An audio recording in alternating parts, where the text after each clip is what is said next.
was born to rule with grace, but she dared to love someone the world would never accept.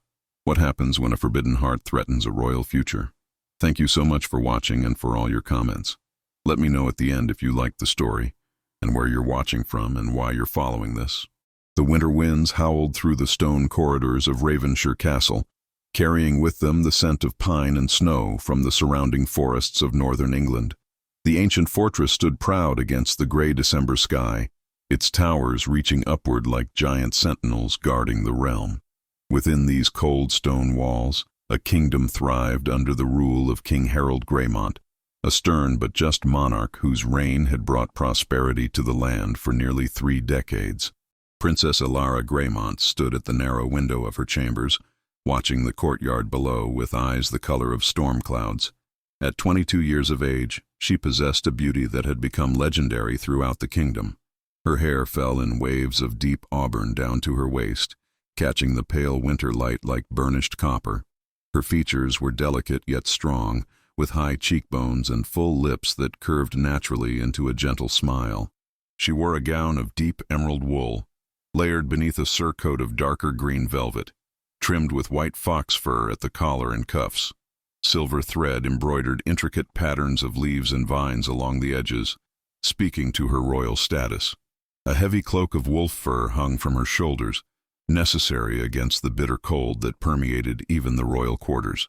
Below in the courtyard, the castle guards practiced their swordplay, their breath forming clouds in the frigid air.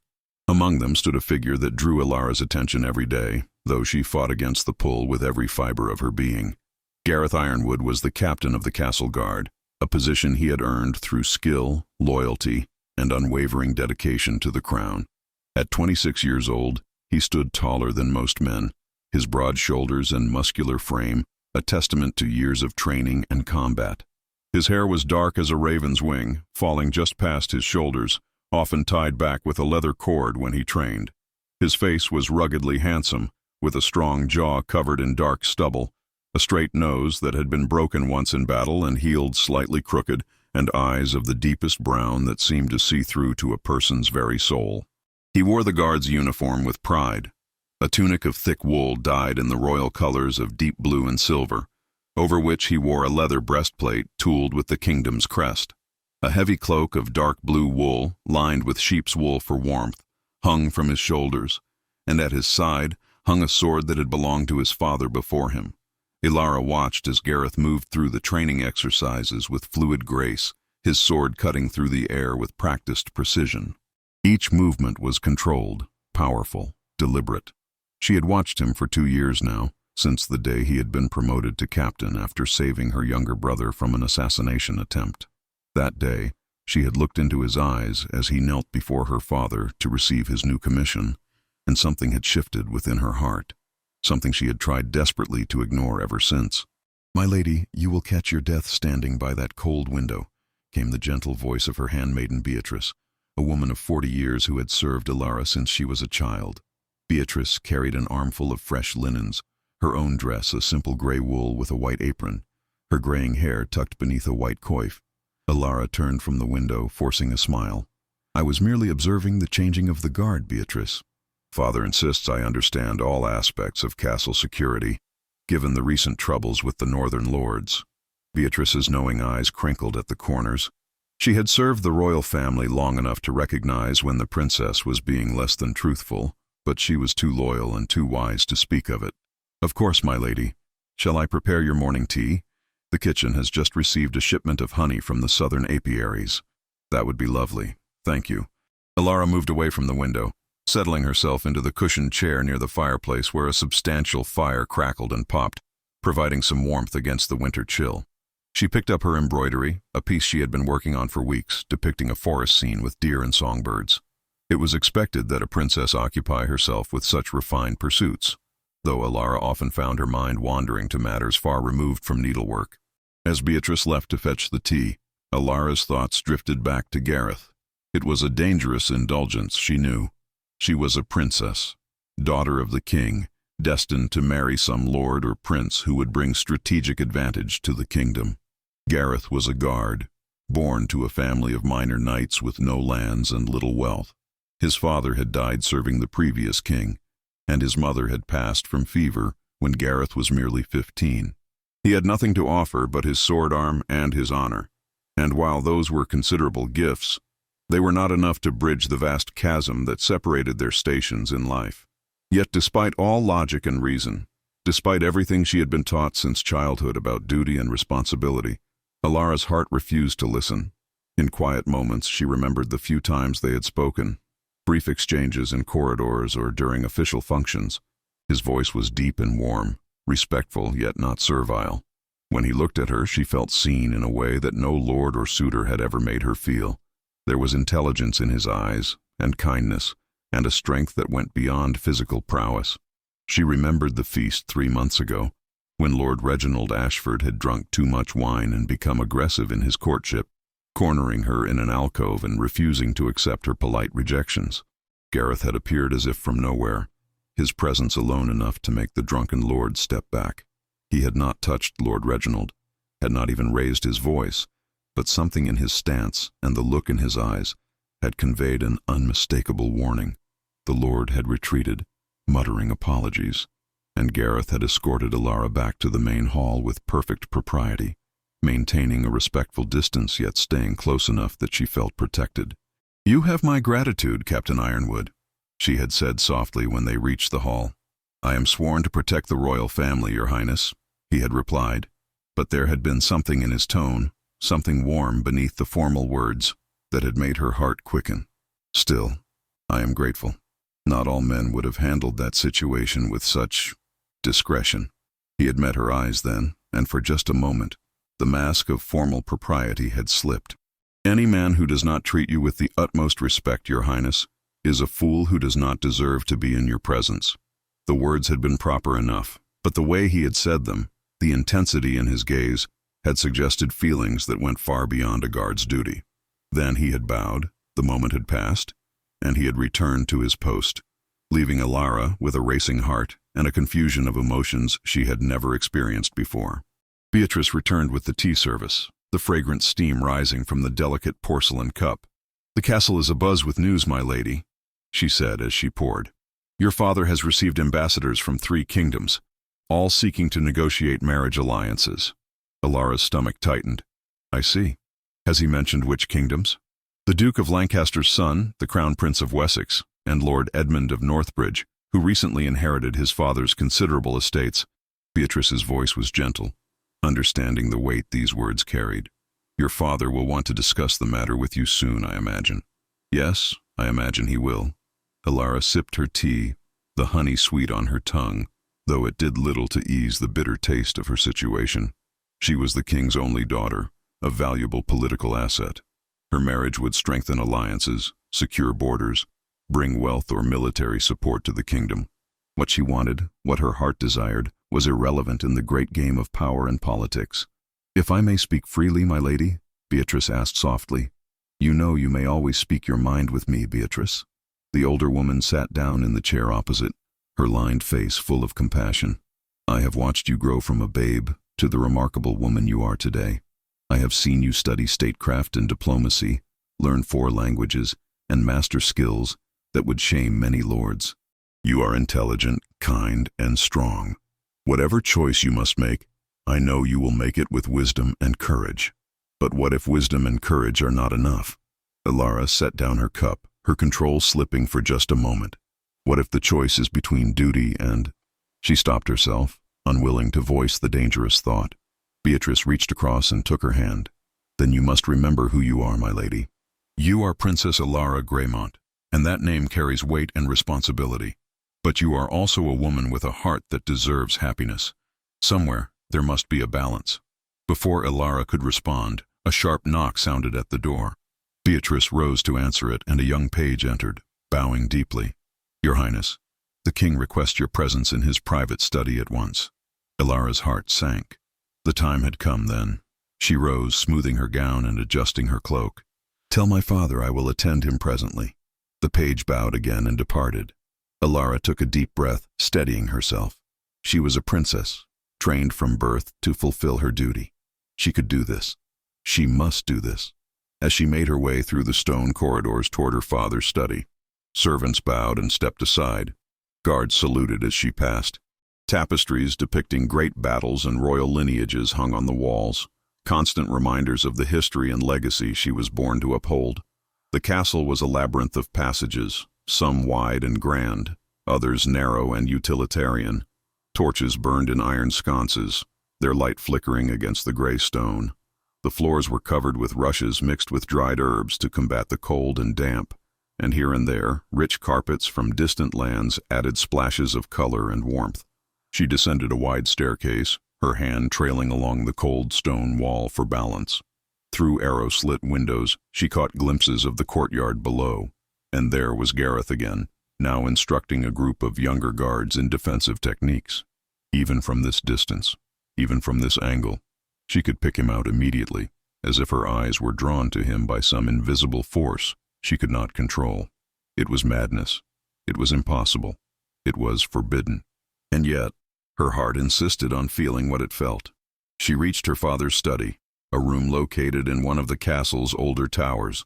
The heavy oak door was reinforced with iron bands, and 2 guards stood at attention outside. They opened the door for her and she entered. King Harold Greymont sat behind a massive desk of dark wood, strewn with maps, letters, and ledgers. At 53 years old, he remained a formidable presence. His hair and beard now more silver than brown, his face lined with the weight of 3 decades of rule. He wore a tunic of rich burgundy wool, embroidered with gold thread in patterns of crowns and lions.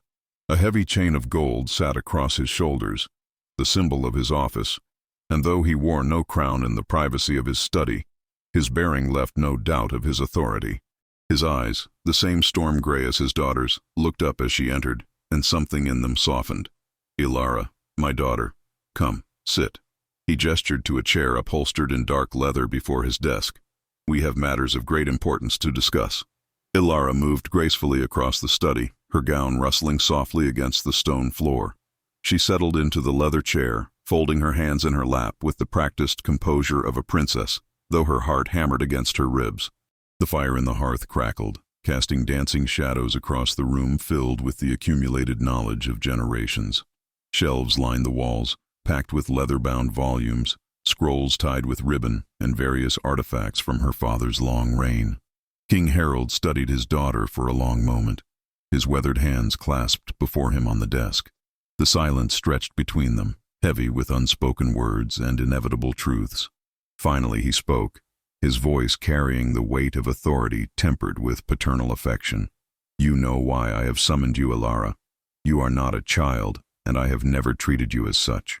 The time has come for us to discuss your future, and with it, the future of this kingdom." "I understand, Father." Ilara kept her voice steady, betraying none of the turmoil within her. "You have received proposals. 3 formal proposals, yes, and several informal inquiries." The king leaned back in his chair, which creaked under his weight. The Duke of Lancaster's son, Thomas, is 28 years old. He commands considerable military forces and controls lands that border our western territories.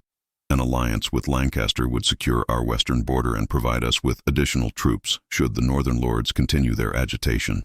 Ilara nodded, her face carefully neutral. She had met Thomas Lancaster twice at various court functions.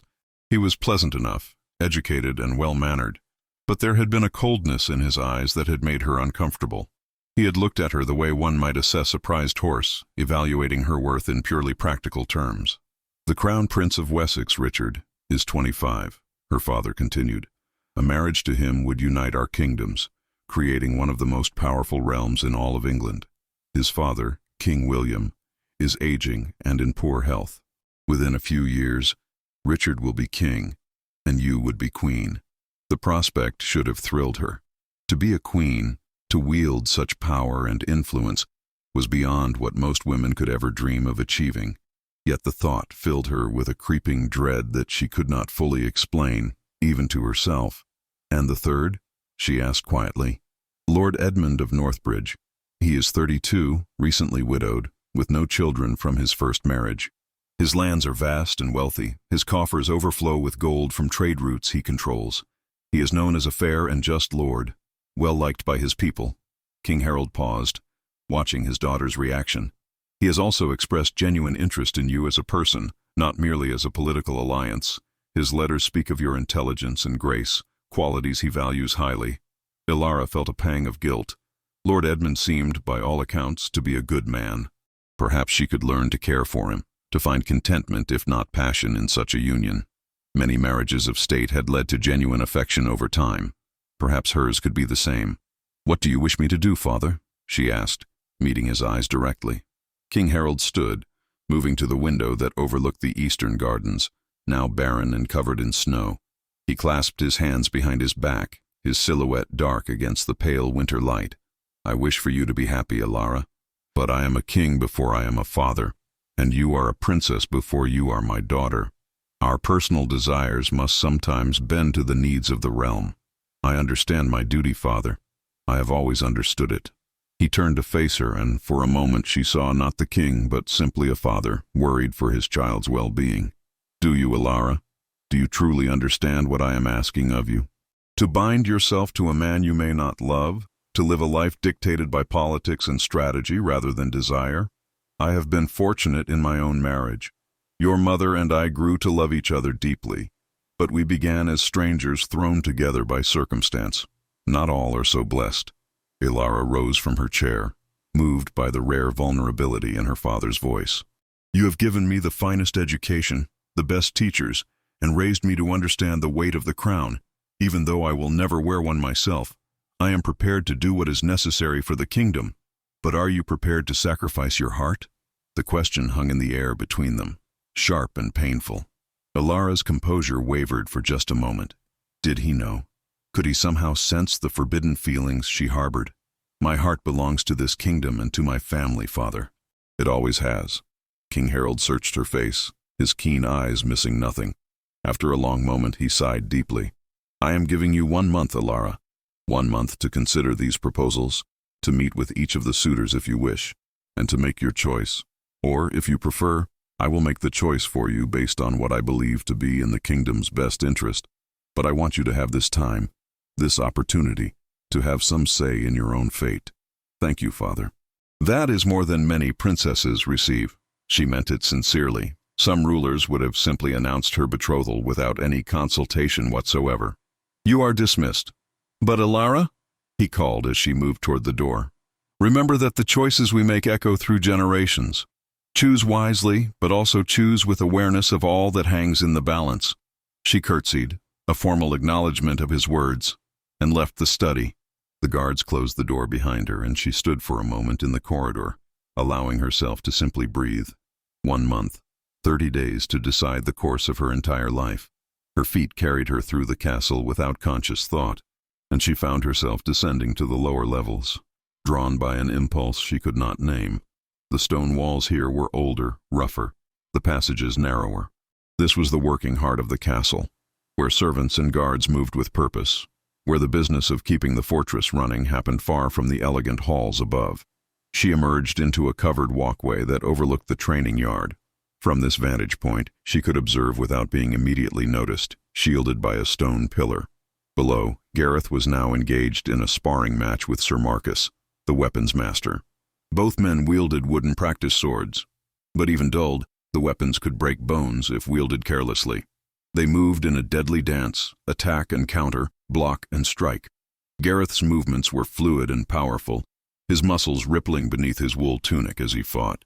Sweat gleamed on his brow despite the cold, his dark hair having come loose from its tie and falling around his face. Sir Marcus was skilled, a veteran of many campaigns, but Gareth matched him move for move, and gradually began to press the advantage. The watching guards called out encouragement to both fighters. There was respect in their voices when they spoke Gareth's name, genuine respect earned through leadership and prowess. He did not command through fear or cruelty, but through example and fairness. Ilara had heard the guards speak of him when they did not know she was listening. They would follow him into the depths of hell itself, they said, because they knew he would never ask them to go anywhere he would not go himself. With a final swift series of strikes, Gareth disarmed Sir Marcus, the wooden sword flying from the older man's grip to land several feet away. But Gareth immediately stepped back, lowering his own weapon and extending his hand to help Marcus maintain his balance. The weapons master laughed, a sound of genuine good humor, and clasped Gareth's hand firmly. "You've gotten faster, lad," Marcus said, his voice carrying clearly in the cold air. "Your father would be proud of the warrior you've become." "I had an excellent teacher," Gareth replied, and there was warmth in his voice, affection for the man who had helped train him since he was a boy of 12. As Gareth turned to retrieve a waterskin from the side of the training yard, his eyes lifted, and for one brief, electric moment, they met Alara's across the distance. She should have looked away, should have maintained the proper distance and decorum expected of a princess observing castle guards. But she could not. She stood transfixed, caught in the depths of his gaze like a bird snared in a net. Something passed between them in that moment, something unspoken yet profound. Recognition. Understanding. A shared awareness of feelings that could never be acknowledged, let alone acted upon. The world seemed to narrow to just the two of them, suspended in time, the cold and the noise and the watching eyes all fading into insignificance. Then Gareth looked away, breaking the spell. He bowed formally, the gesture proper and correct, nothing that could be criticized or questioned. But his hand trembled slightly as he raised the waterskin to his lips, and Alara saw it, even from this distance. "Your Highness!" a voice called from behind her, and Alara turned to find Lady Catherine approaching, one of the Queen's ladies-in-waiting and a distant cousin. Catherine was 25, married to a lord with estates in the south, and visiting court for the winter season. She wore a gown of blue wool with silver embroidery, her blonde hair arranged in an elaborate style beneath a sheer veil. "I have been searching everywhere for you. Your mother requests your presence in her solar. She wishes to discuss the upcoming winter solstice feast." "Of course, Lady Catherine. I will attend her immediately." Alara cast one last glance at the training yard, but Gareth had returned to his duties, instructing a group of young recruits in proper sword stance. She followed Catherine through the corridors, listening with half her attention as the woman chattered about court gossip and feast preparations. The Queen's solar was located in the south tower, positioned to catch the maximum sunlight during the short winter days. It was a spacious room, warmer than most in the castle, with multiple braziers burning and thick tapestries covering the stone walls to keep out drafts. Queen Margaret sat in a cushioned chair near the largest window, her embroidery in her lap. At 48 years old, she remained beautiful, her dark hair only lightly touched with silver, her face serene and composed. She wore a gown of deep purple wool, layered with a surcoat of lighter lavender, embroidered with golden thread and patterns of roses and thorns. A gold circlet rested on her brow, simple yet unmistakably royal. "Alara, my darling, come sit with me." The Queen set aside her embroidery and patted the seat beside her. Several other ladies occupied the room, working on various needlework projects, but they maintained a respectful distance, allowing mother and daughter to speak with some privacy. Alara settled beside her mother, accepting the embroidery frame that was handed to her. It was expected that she work on something during these social hours, maintaining the appearance of productive leisure that was the hallmark of noble women. "Your father spoke with you," the Queen said softly, not a question but a statement of fact. "Yes, mother. He has given me a month to consider the proposals." Queen Margaret's needle moved through the fabric with practiced ease, creating a delicate flower petal in scarlet thread. "And what do you think of the suitors? I have not met Lord Edmund, and I barely know Prince Richard or Lord Thomas. How can I have meaningful thoughts about men who are strangers to me?" "Yet you must choose one of them, or your father will choose for you." The Queen's voice was gentle but firm. "This is the reality of our position, Alara. We are born to duty, not to the luxury of following our hearts wherever they may lead." Alara's fingers stilled on her embroidery. "Did you never wish for something different, mother? Did you never dream of a life where you could choose your own path?" The Queen was quiet for a long moment, her hands continuing their steady work. When she finally spoke, her voice held a note of melancholy that Alara had rarely heard. "I was 15 when I was betrothed to your father. I had never met him, knew nothing of him beyond his reputation as a strong king. I wept for weeks, certain that my life was over before it had truly begun. My mother told me that love was a luxury, that contentment and respect were the most we could hope for in a political marriage. But you did come to love father," Alara said, knowing it to be true. She had seen the way her parents looked at each other, the small gestures of affection and understanding that passed between them. "Yes, I did. But it took years, Alara. Years of patience, of learning to see beyond the crown to the man beneath it." Your father is a good man, a just king, and I count myself fortunate. But that first year of marriage, I felt as though I was trapped in a cage of gold, beautiful but still a cage." She set down her embroidery and took Ilara's hand in hers.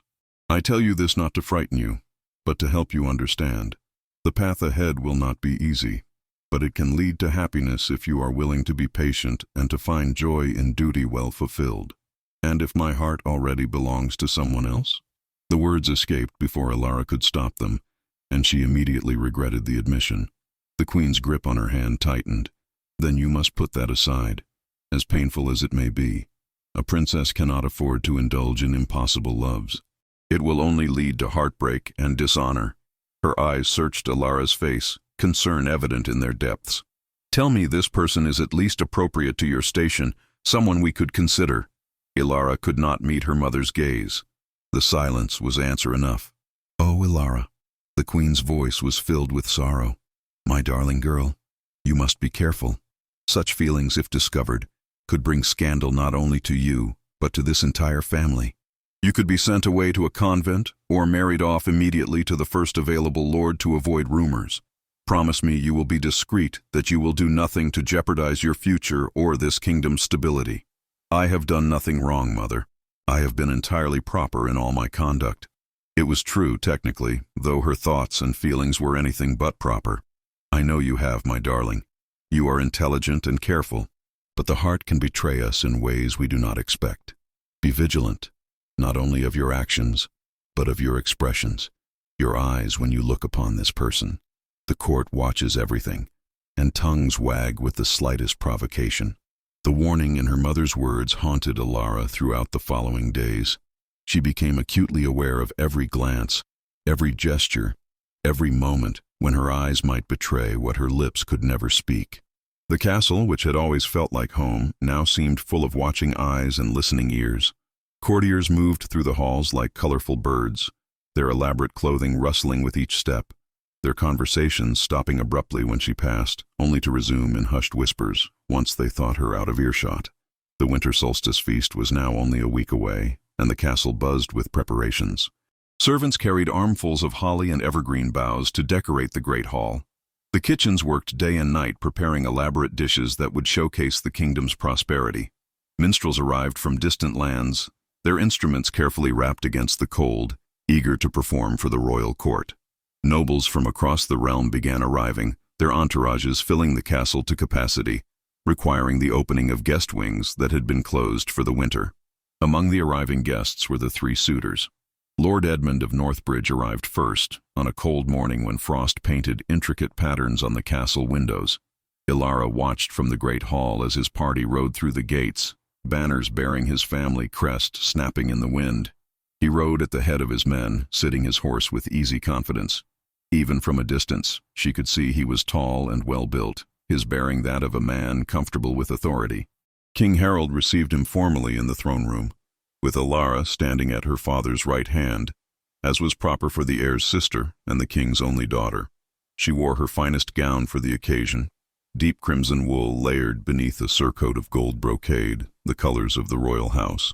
Her auburn hair was arranged in an elaborate style, partially covered by a sheer veil of gold silk held in place by a circlet of garnets. Heavy gold chains draped across her shoulders, and rings adorned her fingers, all declarations of her status and value.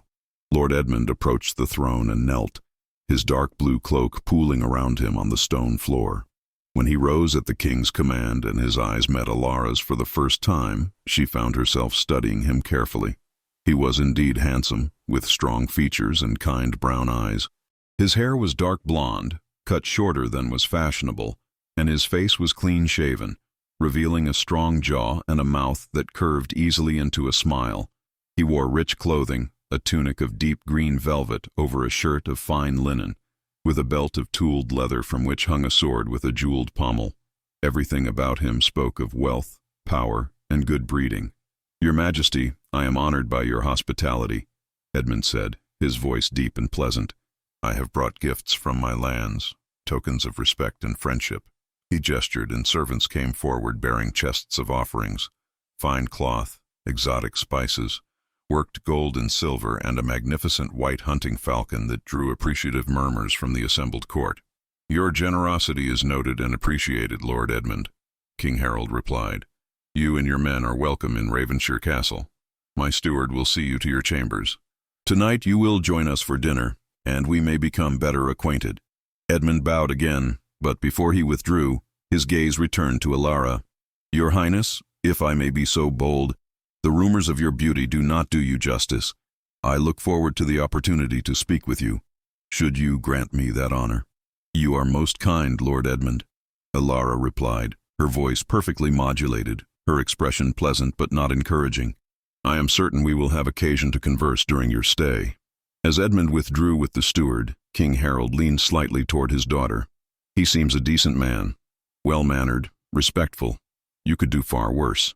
"Yes, father," Alara agreed, because it was true. Edmund did seem decent, perhaps even genuinely kind. But her treacherous heart refused to quicken at the sight of him, refused to feel anything beyond a distant appreciation for his obvious virtues. That evening's dinner was a formal affair, with Edmund seated in a place of honor near the royal family. The great hall had been decorated with winter greenery, the long tables covered with white linens and set with the finest plate and goblets. Courses of food arrived in succession: roasted meats, game birds stuffed with herbs and fruits, fish prepared in wine sauce, vegetables glazed with honey, and bread still warm from the ovens. Musicians played softly from the gallery above, their melodies providing a pleasant backdrop to conversation. Edmund proved to be an engaging dinner companion. He spoke knowledgeably about literature and history, shared amusing stories from his travels, and asked Alara thoughtful questions about her interests and opinions. He treated her as an intelligent person, rather than merely a beautiful ornament, and she found herself appreciating his company despite her determination to remain emotionally distant. "I understand you speak several languages, Your Highness," Edmund said, as they worked through the third course. "Which do you find most challenging?" "The northern dialects are quite difficult," Alara admitted. "The same word can have entirely different meanings depending on the inflection and context. I have been studying them for 3 years, and still struggle with some of the subtleties." "A worthy pursuit. The ability to communicate with one's subjects in their own tongue is a mark of a wise ruler.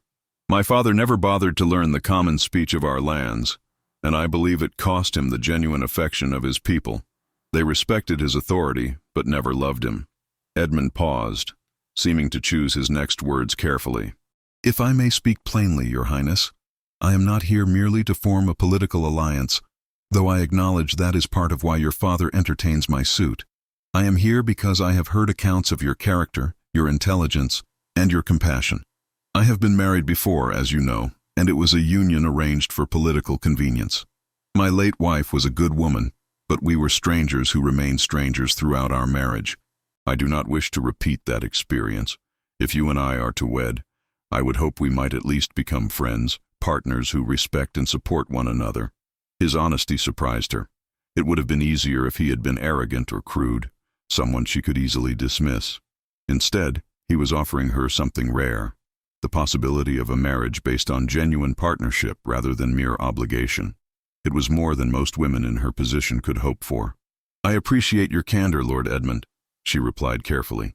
"Friendship is indeed a worthy foundation for any relationship, including marriage. But you are not certain," he said softly, his perceptive eyes reading what she had not said. "I understand. I am a stranger asking you to trust that I am as I present myself. Time will tell whether that trust is warranted. I only ask that you give me the opportunity to prove myself worthy of your consideration." Before Alara could respond, a commotion near the hall's entrance drew everyone's attention. The doors had opened to admit late arrivals, and the herald's voice rang out, "Prince Richard of Wessex and his company." The prince entered with considerably more ceremony than Edmund had employed. He was of medium height but carried himself with an arrogance that made him seem taller. His clothing was even more elaborate than Edmund's, clearly designed to impress and intimidate. His tunic was cloth of gold, embroidered with pearls and precious stones that caught the firelight. His cloak was royal purple trimmed with ermine, and a gold chain bearing the seal of Wessex lay across his shoulders. His hair was golden blonde, styled with obvious care, and his face was handsome in a sharp, aristocratic way. He was accompanied by at least 20 attendants, all dressed in the colors of Wessex, creating a river of blue and gold flowing into the hall. King Harold stood to greet this new arrival, as was proper when receiving a crown prince. "Prince Richard, welcome to Ravenshire. Your arrival honors us." Richard's bow was perfunctory, barely more than a nod. "King Harold, I thank you for your hospitality. I apologize for my late arrival, but the roads were poor, and my party insisted we stop at every insignificant village along the way." His tone suggested he found such considerations beneath him. As Richard was shown to his seat on the opposite side of the king from Edmund, his eyes swept across the hall and landed on Ilara. His gaze was assessing, proprietary, the look of a man evaluating a possession he expected to acquire. When he smiled at her, it did not reach his eyes. "Princess Ilara, at last we meet properly. I have heard much about you." His voice was smooth, cultured, but there was something cold beneath the polished surface. "Prince Richard, welcome to our home." Ilara's response was impeccably polite, but notably cooler than her greeting to Edmund had been. The remainder of the dinner was tense, with Richard dominating conversation, frequently interrupting others, and turning every topic back to himself and the supposed superiority of Wessex. He spoke of his kingdom's wealth, its military might, and the power he would wield when he inherited the throne. Several times he made thinly veiled criticisms of Ravenshire, comparing it unfavorably to his own lands. Edmund bore these slights with grace, occasionally offering quiet corrections to Richard's more outrageous claims, but never engaging in direct confrontation. Ilara noticed how the two men watched each other, rivals sizing up competition. She also noticed, with a sinking feeling, that her father seemed less impressed with Richard as the evening progressed, while his regard for Edmund appeared to grow. When dinner finally concluded and the guests began to disperse, Ilara made her excuses and retreated to her chambers, her mind churning with thoughts and emotions. Beatrice helped her undress, unlacing the elaborate gown and removing the heavy jewelry. "Lord Edmund seems a good man," Beatrice observed as she brushed out Ilara's long hair. "Prince Richard, however, is exactly what one would expect from an heir who has never been denied anything he wanted," Ilara finished. "Father will never agree to that match now, not after witnessing his behavior tonight." "Which leaves Lord Edmund and Lord Thomas, who arrives tomorrow." Beatrice set down the brush and began braiding Ilara's hair for sleep. "Of the two, Edmund seems far more agreeable." "Yes, he does." Ilara stared at her reflection in the polished silver mirror. The face that looked back at her seemed like a stranger's, a princess playing a role, while her true self remained hidden beneath layers of propriety and duty. "He would make a fine husband for someone, but not for you," Beatrice said gently, understanding the unspoken words. "It does not matter what I want, Beatrice. It never has." Later, unable to sleep despite her exhaustion, Ilara wrapped a heavy cloak around her nightgown and stepped out onto the small balcony attached to her chambers. The night was clear and bitterly cold, the sky filled with stars that seemed close enough to touch. The castle below was quiet, most of its inhabitants asleep. From this height she could see the watchfires burning on the walls where guards maintained their vigil. A movement in the courtyard below caught her eye. A figure moved through the shadows, and even from this distance, even in the darkness, she knew it was Gareth. He walked the perimeter alone, checking the guard posts as he did every night, ensuring all was secure. She watched him stop to speak with a guard at the eastern tower, saw him clap the man on the shoulder in a gesture of camaraderie before moving on. What was he thinking as he made his rounds? Did he ever look up at the castle towers and wonder about the lives of those who dwelt in the high chambers? Did he ever think of her, or was she merely the princess he was sworn to protect, nothing more than a duty to fulfill? As if sensing her gaze, Gareth stopped and looked up. She should have stepped back into the shadows, should have maintained the distance propriety demanded, but she did not. She stood in the starlight, her auburn hair loose around her shoulders, her white nightgown ghostly pale beneath her dark cloak, and allowed herself this one moment of connection across the impossible distance that separated them. Gareth remained still, looking up at her, and even though she could not see his face clearly, she felt the weight of his regard. Then, slowly, he placed his fist over his heart and bowed, a salute that was both formal recognition of her station and something more personal, something meant only for her. Ilara's hand rose to her own heart, an answering gesture that acknowledged what could never be spoken. Then, before she could do something truly foolish, she turned and went back inside, closing the balcony door firmly behind her. She returned to her bed and lay staring at the canopy above her heart aching with a longing she could not satisfy and must not indulge. In 1 week, she would attend the winter solstice feast. In less than a month, she would be betrothed to a man she did not love, while the man who held her heart remained forever out of reach. The unfairness of it burned like a brand, but Ilara had been raised to understand that fairness was not a consideration for those born to rule. Duty was all that mattered. Duty and sacrifice. She closed her eyes and tried to will herself to sleep, but rest remained elusive, chased away by thoughts of brown eyes that saw too much and a forbidden love that threatened to consume her careful control. The arrival of Lord Thomas Lancaster the following afternoon brought with it a storm, both literal and metaphorical. Dark clouds had been gathering since dawn, and by midday, snow fell in thick, heavy flakes that turned the castle grounds into a white landscape. The wind howled through the towers, rattling shutters and sending servants scurrying to secure doors and windows against the tempest. Thomas arrived with a military escort of 50 men, all armed and armored despite the peaceful nature of his visit. It was a display of power, a reminder that Lancaster commanded one of the largest private armies in England. The men rode in perfect formation, their horses' hooves muffled by the deepening snow, their banner-bearers struggling to keep the Lancaster colors visible against the driving wind. Ilara watched from a window in the great hall as the procession entered the courtyard. Thomas himself rode a massive black destrier, a warhorse bred for battle rather than comfort. He sat the beast with practiced ease, his broad shoulders covered by a heavy cloak of dark gray wool lined with black fur. Even at a distance, his size was impressive. He was built like a warrior, all muscle and power, standing well over 6 feet tall. "He looks formidable," Lady Catherine remarked, standing beside Ilara at the window.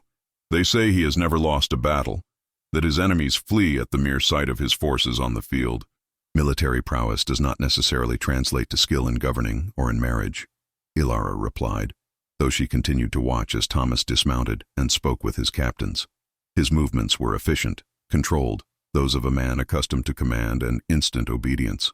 The formal reception took place an hour later, after Thomas and his men had been shown to their quarters and given time to refresh themselves after the journey. The great hall was crowded with courtiers eager to witness the meeting between the princess and this latest suitor. Edmund stood among them, his expression carefully neutral, while Prince Richard watched with barely concealed disdain, clearly viewing Thomas as beneath his own royal status. When Thomas entered the hall, Ilara understood immediately why men followed him into battle. He radiated authority and strength. His face was hard, all sharp angles and stern lines, with a strong jaw and a nose that had been broken at least once. His eyes were a pale gray, cold as winter ice, and they swept across the room in a quick, assessing glance that catalogued everything and everyone present.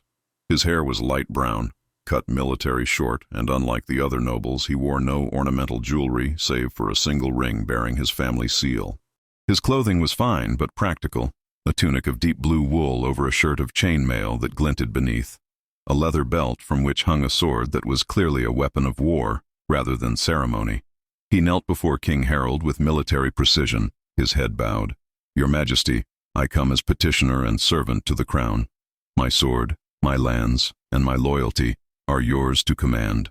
Rise, Lord Thomas. Your reputation precedes you, and your service to the realm has not gone unnoticed." King Harold's voice held genuine respect. Thomas Lancaster might not have a royal title, but he had earned his position through merit and battlefield prowess. "You honor us with your presence." Thomas stood and his eyes found Ilara. For a long moment he studied her with that same assessing gaze he had used on the hall, and she felt like a fortress being evaluated for weaknesses. Then, surprisingly, his stern expression softened slightly. "Princess Ilara, I am not a man of flowery words or courtly graces. I am a soldier who has spent more time in war camps than in castles. But I know value when I see it, and I see before me a woman of substance and strength." He spoke bluntly, honestly, without the practiced charm of Edmund or the arrogant presumption of Richard. "If you would grant me the honor of conversation during my stay, I would be grateful." "Of course, Lord Thomas. All our guests are welcome to partake in the hospitality of Ravenshire."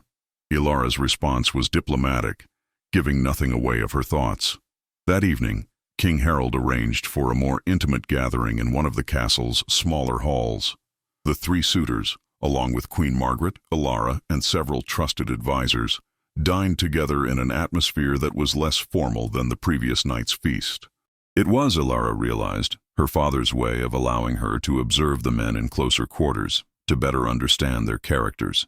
The conversation ranged across many topics: the political situation with the northern lords who had been agitating for greater autonomy, trade negotiations with merchants from the continent, and the ongoing tensions with Scotland.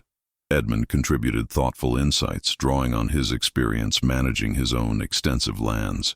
Thomas spoke primarily of military matters, offering strategic assessments that demonstrated a sharp tactical mind. Richard, meanwhile, seemed more interested in asserting his importance than in substantive discussion. The northern lords are fools if they think they can challenge the authority of established kingdoms, Richard declared, gesturing with his goblet and sloshing wine onto the table.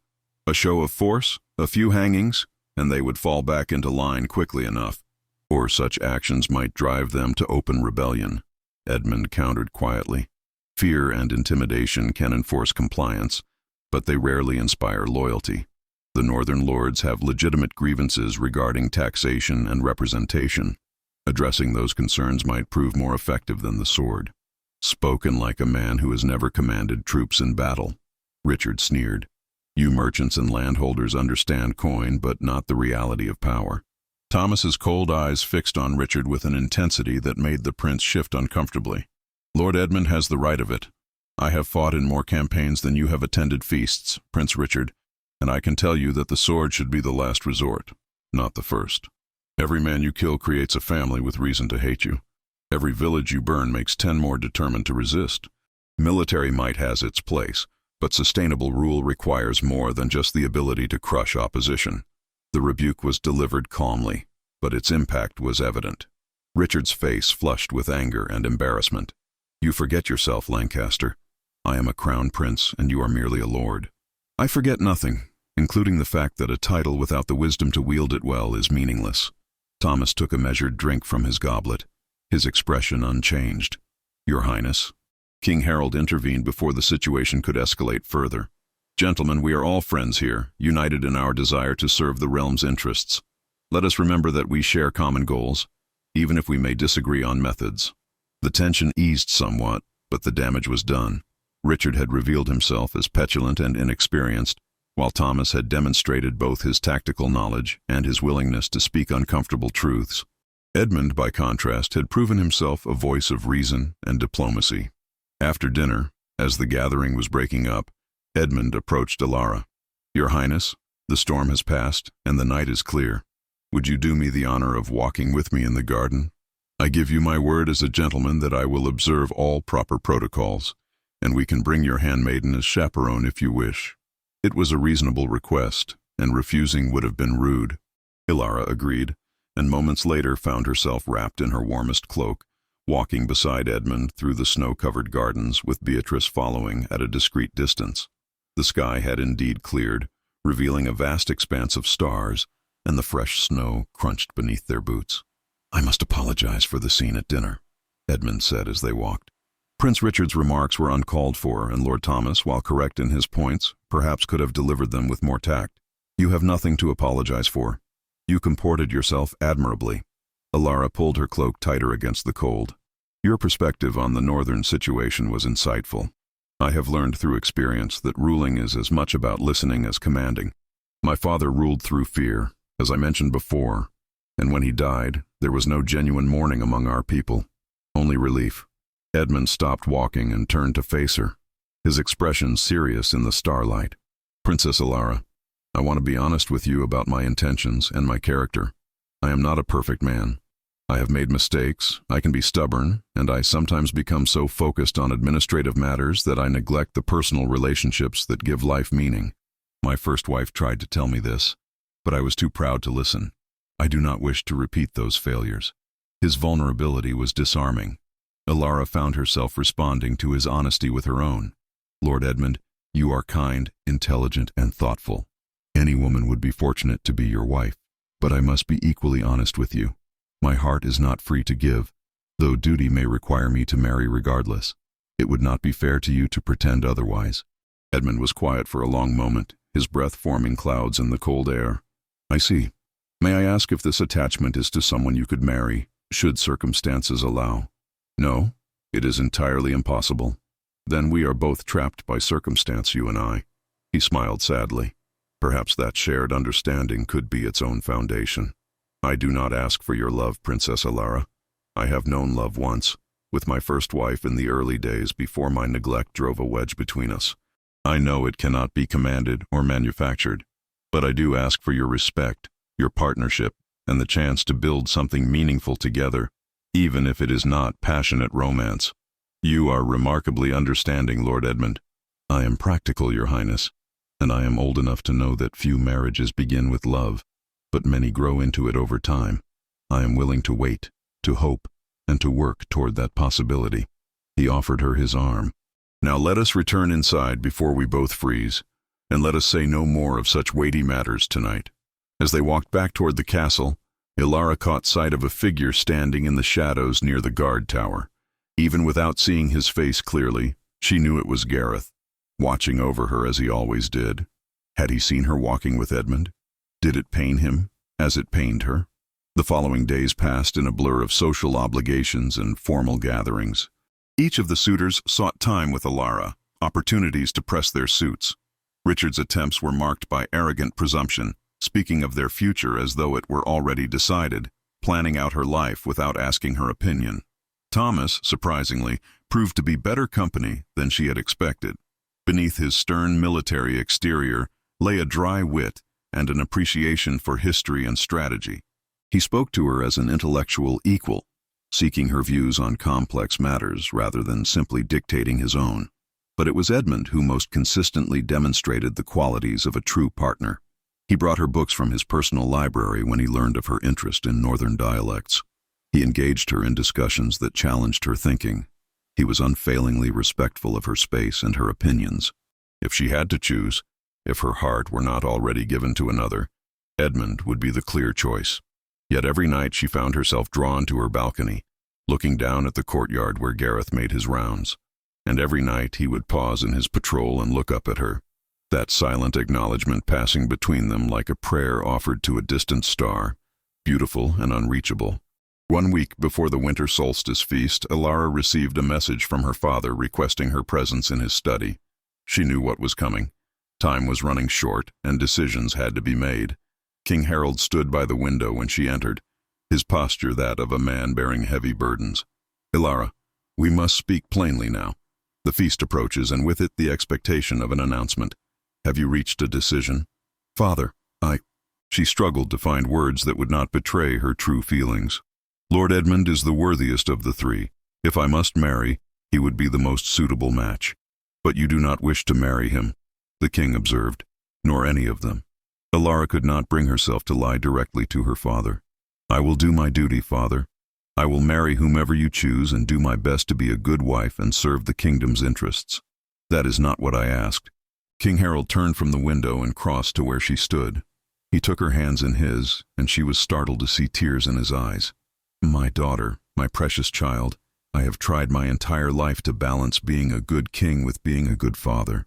Sometimes those roles conflict, and I must choose the kingdom over my own heart. But I need you to tell me truly. Is there someone else? Someone you love?" The question hung in the air between them, heavy with consequence. If she answered honestly, she might bring scandal and disaster upon them all. If she lied, she betrayed herself and lived forever with that dishonesty. She stood at a crossroads, and whatever path she chose would determine the course of her life. "Father, Her voice broke, and suddenly tears were streaming down her face. All the control she had maintained for so long finally crumbling. "Forgive me, father. I'm not as strong as I should be." King Harold pulled her into his arms, holding her as he had when she was a child. "Tell me," he said softly. "Whatever it is, tell me, and we will face it together." Ilara stood in her father's embrace, trembling with the weight of emotions she had suppressed for so long. The tears came freely now, years of carefully maintained composure dissolving in the safety of her father's arms. King Harold held her gently, stroking her hair as he had when she was a little girl frightened by thunderstorms, and waited patiently for her to find the words. When she finally pulled back, wiping at her eyes with shaking hands, she could barely meet his gaze. "Father, I have tried so hard to be the daughter you need me to be. I have studied, learned languages, practiced diplomacy, done everything expected of me. But there is one thing I cannot control, one aspect where I have failed utterly. Your heart," King Harold said quietly, understanding dawning in his eyes. "You love someone unsuitable." "Yes." The word was barely a whisper.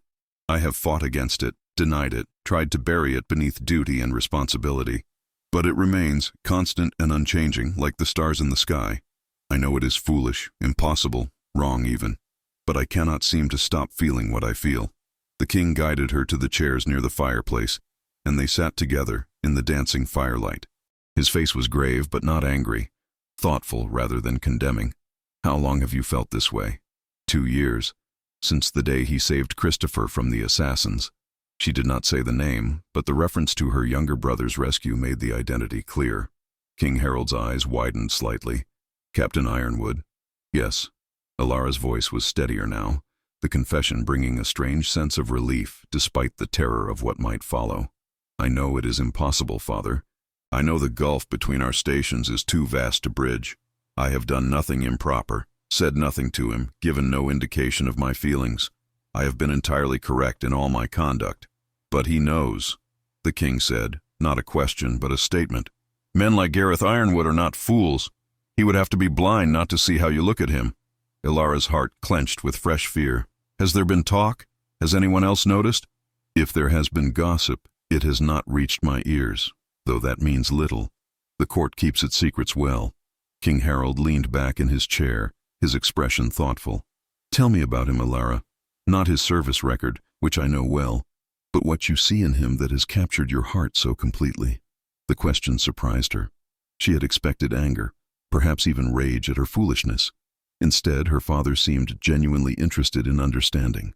"He is everything a man should be," she began slowly, choosing her words with care. "Strong but gentle, brave but not reckless. He leads through example rather than intimidation. The guards would die for him because he would die for them. When he speaks, people listen, not because they fear him but because they respect him. He has known loss and hardship, yet it has made him compassionate rather than bitter. When he looks at me, Father, I feel truly seen, not as a princess or a political asset, but as a person. And when I am near him, I feel alive in a way I cannot explain." King Harold was silent for a long time, staring into the fire. When he finally spoke, his voice carried a weight of memory and regret. "When I was young, before I became king, I loved a girl from the village near the castle where I was raised. Her name was Catherine, and she was the daughter of a blacksmith. She had hair like spun gold and a laugh that could light up the darkest day. We would meet in secret, stealing moments together whenever we could. I was 17, she was 15, and we were both certain that love could conquer all obstacles." Ilara had never heard this story before. Her father never spoke of his life before he became king. She listened intently, hardly daring to breathe. Then my father died, and I inherited the throne. Suddenly I was king, with all the responsibilities that entailed. My advisors arranged my marriage to your mother within months. I had to make a choice, follow my heart or fulfill my duty. I chose duty, as I was born to do. I said goodbye to Catherine, and I married your mother." He paused, his eyes distant with memory. "For a long time, I regretted that choice. I mourned what I had lost, and I was not a good husband to your mother in those early years. But eventually, through patience and time, I learned to love Margaret deeply and genuinely. Now I cannot imagine my life without her, and I am grateful every day for what we have built together." "But you still think of Catherine sometimes," Ilara said softly, understanding. "Less often as the years pass, but yes, I wonder what became of her, whether she found happiness." "I hope she did." He turned to face Ilara directly. "I tell you this not to discourage you, but to help you understand what you are facing. If you choose duty over love, there will be pain, perhaps for years. But pain fades, and other forms of love can grow in its place. However, there is another path, one I did not have the courage to take." Ilara's breath caught. What path, Father? The path of defying convention, of making your own choice regardless of what society expects. It would not be easy. There would be scandal, opposition, perhaps even threats to the stability of the kingdom. But it is possible. He stood and walked to his desk, pulling out a document and studying it. Gareth Ironwood's lineage is not as lowly as you might think. His great-grandfather was a younger son of a noble house, disinherited for marrying against his family's wishes. The blood of nobility runs in Gareth's veins, however diluted. With the right political maneuvering, he could be elevated to a rank that would make a marriage, while still shocking, at least not completely beyond the pale of acceptability. Hope flared in Alara's chest, bright and terrifying. You would consider allowing such a match? I would consider it, King Harold said carefully, but only if certain conditions were met. The kingdom must be secure, the northern lords must be pacified, and Gareth himself must prove worthy, not just as a warrior, but as someone capable of navigating the treacherous waters of court politics. A princess's husband becomes a target for every ambitious lord and scheming courtier in the realm. He would need to be strong enough to withstand that pressure. He is strong enough, Alara said with certainty. I know he is. Perhaps. But strength of arms is not the same as strength of character under political assault. He would be tested in ways he has never experienced. The king returned to his chair, suddenly looking much older and more tired. There is another consideration, Alara. What of Lord Edmund? He is a good man, honorable and kind. If you reject him for a castle guard, the insult would be profound. He might become an enemy rather than an ally, and his military forces could tip the balance of power against us if the northern lords do rebel. The hope that had flared so brightly began to dim. So it is impossible after all. Not impossible, but complicated and dangerous. If you truly want this, if you are willing to fight for it and accept all the consequences, then I will not stand in your way. But you must be certain, Alara. You must be absolutely certain that what you feel is not simply the attraction of the forbidden, the allure of something you cannot have, because once this path is chosen, there is no turning back. How can I be certain of anything, Father? I have never been allowed to truly know Gareth, to spend time with him as I might with a potential suitor. How can I know if what I feel is real love or merely infatuation? King Harold considered this, then made a decision. Then we shall remedy that. I will assign Captain Ironwood as your personal guard for the remainder of the time before the winter solstice feast. He will accompany you throughout the day, be present at social gatherings, and be available for conversation. You will have the opportunity to know him better, to see if the reality matches what your heart has built up in your imagination. But Alara, you must be discreet. The court cannot know the true purpose of this arrangement. As far as anyone knows, I am simply concerned about your safety given the number of foreign nobles currently in residence. And Lord Edmund? The other suitors? What am I to tell them? Tell them nothing.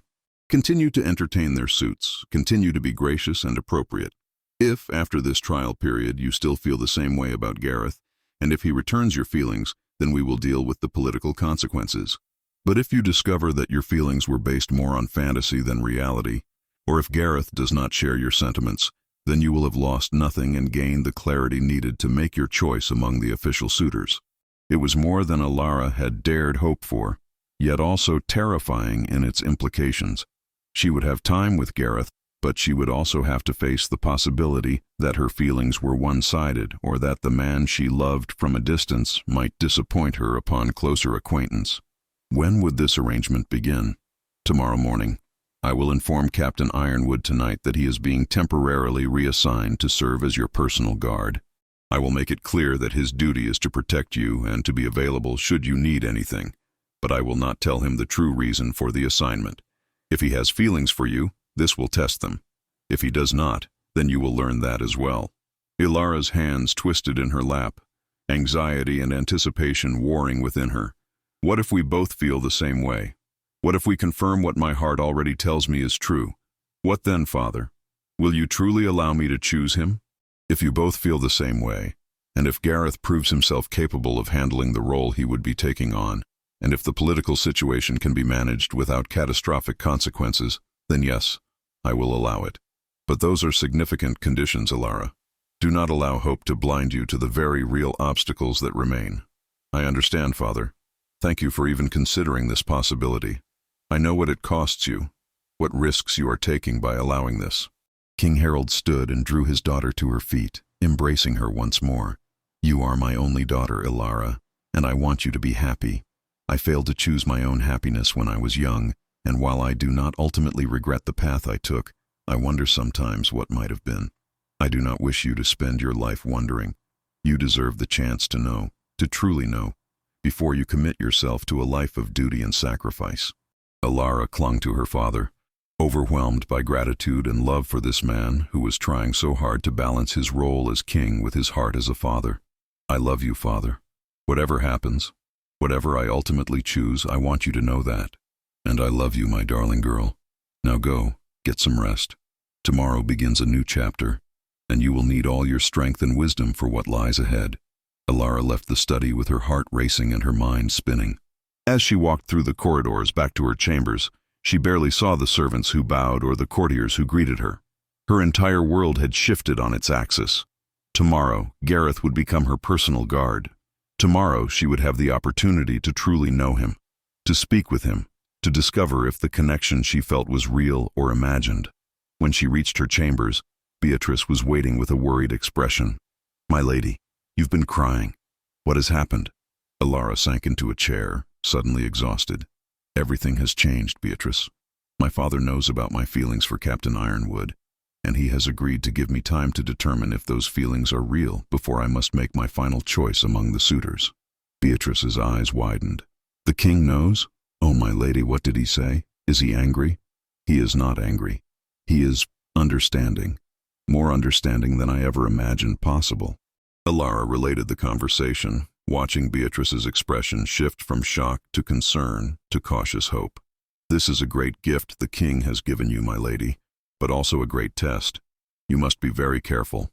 If the court discovers what is truly happening, the scandal could destroy any chance of happiness for either you or Captain Ironwood.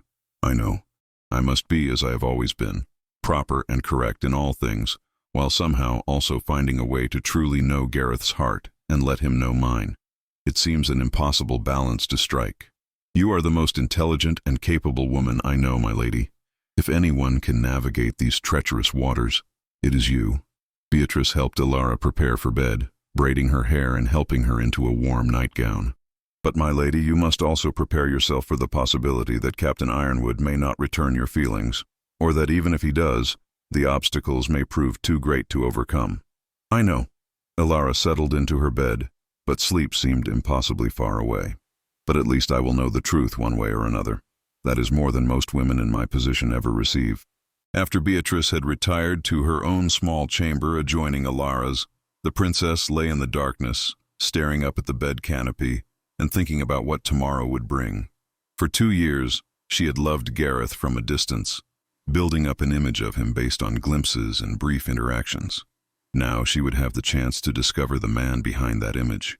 Would he be everything she believed him to be? Would he share her feelings? Or would she discover that his respect and admiration for her was purely that of a guard for his princess, nothing more? And what of Gareth himself? Her father was going to tell him tonight about his new assignment. What must he be thinking right now? Did he dread the prospect of spending his days in close proximity to a princess he must protect but could never have? Or did he perhaps feel a spark of the same hope that now burned in her heart? Tomorrow would bring answers, or at least the beginning of answers. Ilara closed her eyes and prayed for the strength and wisdom to face whatever those answers might be. Her future, and perhaps Gareth's as well, hung in the balance. Morning arrived with pale winter sunlight filtering through the heavy curtains of Ilara's chamber. She had barely slept, her mind too full of anticipation and anxiety to find rest. Beatrice helped her dress with extra care, choosing a gown of deep blue wool that brought out the gray of her eyes, layered beneath a surcoat of silver brocade, embroidered with delicate snowflakes in white thread. Her auburn hair was arranged in an elaborate style, partially covered by a silver net studded with tiny pearls. She looked every inch the princess, regal and untouchable, though her hands trembled slightly as Beatrice fastened the final clasp of her jewelry. "You look beautiful, my lady," Beatrice said softly. "Captain Ironwood will not be able to look away." "That is precisely what worries me," Ilara admitted. "We must both be so careful, Beatrice. One wrong look, one unguarded moment, and the entire court will be speculating." A knock at the door made both women start. Beatrice moved to answer it, and one of the king's pages stood in the corridor. Her Highness is requested to attend the king in the small audience chamber. Captain Ironwood awaits there as well. Ilara's heart began to race. This was it, then, the beginning of whatever was to come. She followed the page through the castle corridors, acutely aware of the courtiers who stopped to watch her pass, of the servants who bowed and curtsied. The small audience chamber was located on the second floor, a room used for private meetings and informal discussions. When she entered, her father stood near the window, and beside him, standing at rigid attention, was Gareth. He wore his formal uniform rather than his training clothes, a tunic of deep blue wool with the royal crest embroidered in silver thread over his heart, a leather jerkin tooled with intricate patterns, and a heavy cloak of dark blue lined with fur. His sword hung at his side, and his dark hair was neatly tied back. When Ilara entered, he immediately went to one knee, his fist over his heart, his head bowed in the formal salute reserved for royalty. "Rise, Captain," King Harold commanded. Gareth stood, and for just a moment, his eyes met Ilara's before he quickly looked away, his expression carefully neutral. But in that brief instant, Ilara saw something that made her breath catch. Awareness, perhaps even confusion, but also something that might have been hope quickly suppressed. "Ilara, as you know, we have many foreign nobles in residence for the winter solstice celebrations," the king began, his tone formal and businesslike. "Some of these visitors may not have our family's best interests at heart. The recent troubles with the northern lords make me concerned for your safety. Therefore, I have decided to assign Captain Ironwood as your personal guard until the feast is concluded and our guests have departed." "I understand, Father. That seems a wise precaution." Ilara kept her voice steady, playing her part in this carefully constructed fiction. King Harold turned to Gareth. "Captain, your duties will be to accompany Princess Ilara throughout her daily activities, to stand guard outside her chambers at night, and to ensure her safety at all social gatherings. You will be at her disposal should she require anything, within the bounds of propriety and your position. Do you understand your assignment?" "Yes, Your Majesty." "I am honored by your trust and will guard the princess with my life." Gareth's voice was deep and steady, professional and correct. But Ilara noticed the slight tension in his jaw, the way his hands clenched briefly at his sides before relaxing. He was not as calm as he appeared. "Excellent. Ilara, Captain Ironwood is now yours to command for the duration of this assignment. I expect you both to conduct yourselves with the utmost propriety. The court is always watching, and we must give them no cause for gossip or speculation." The warning in the king's voice was clear, directed at both of them. "Of course, Father. Captain Ironwood's reputation is beyond reproach, and I will ensure that nothing occurs to compromise either his position or mine." King Harold studied them both for a moment longer, then nodded. "Very well. You are both dismissed.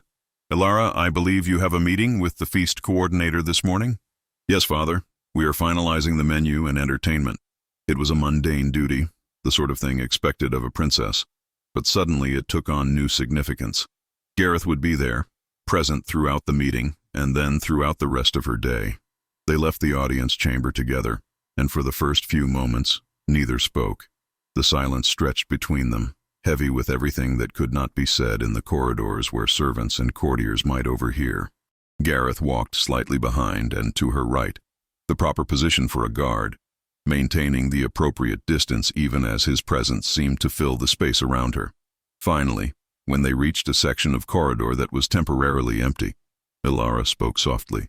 "Captain Ironwood, I hope this assignment is not too onerous for you. I understand you have many other responsibilities with the castle guard. Your safety is my highest priority, Your Highness. I am honored to serve in this capacity."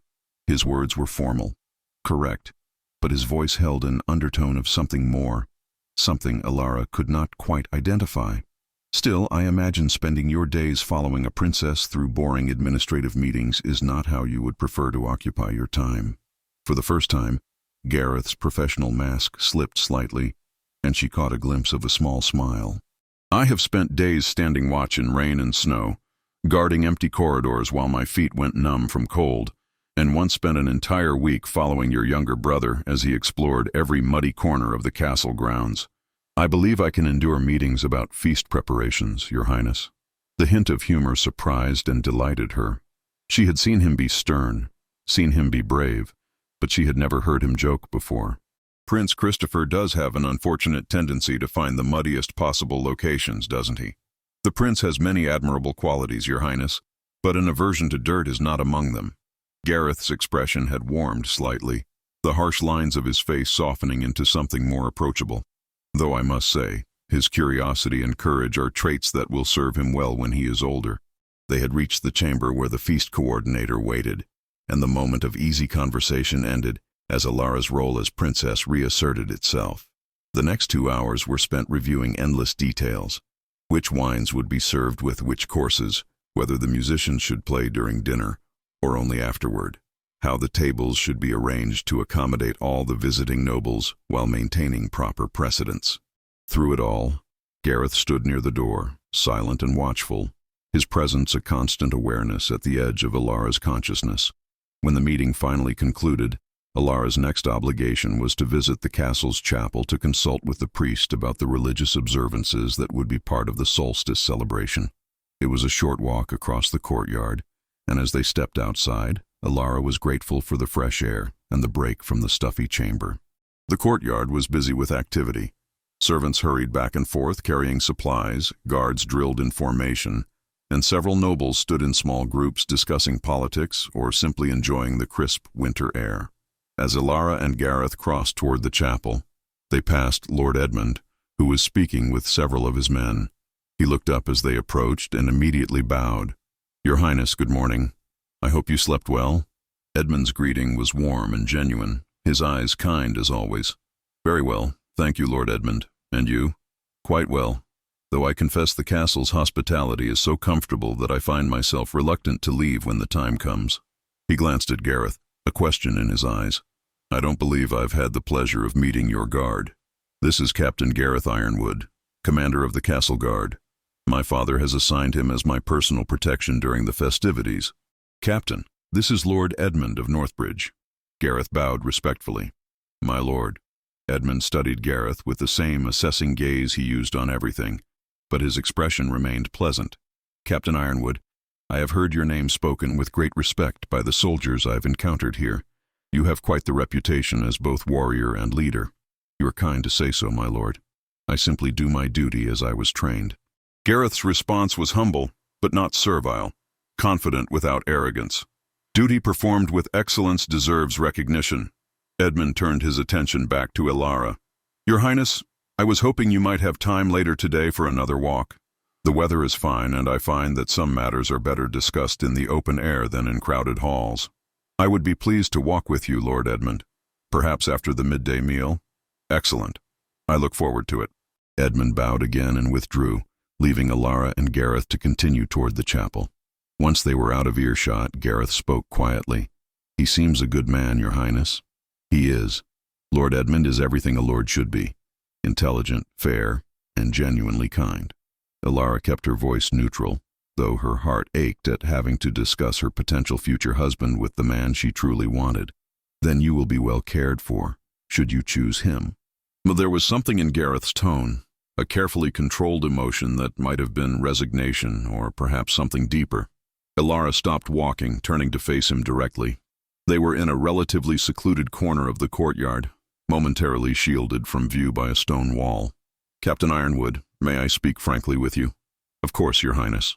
Gareth's dark eyes met hers, and she saw wariness there, as though he sensed they were approaching dangerous ground. "You have served my family faithfully for years. You saved my brother's life. You have been nothing but honorable and correct in all your dealings. I trust you completely, perhaps more than I trust anyone else in this castle save my father." She chose her words carefully, aware that they were walking a very fine line. "I want you to know that your opinions matter to me, that I value your perspective on matters both great and small. If there is ever anything you wish to say to me, anything at all, I hope you feel you can speak freely." Gareth was very still, his expression unreadable. For a long moment he said nothing, and Alara wondered if she had pushed too far, revealed too much. Then he spoke, his voice low and intense. "Your Highness, I am a soldier. I was trained to follow orders, to maintain discipline, to know my place in the hierarchy of things. There are lines that must not be crossed. Boundaries that exist for good reason. I understand these things, and I have always respected them.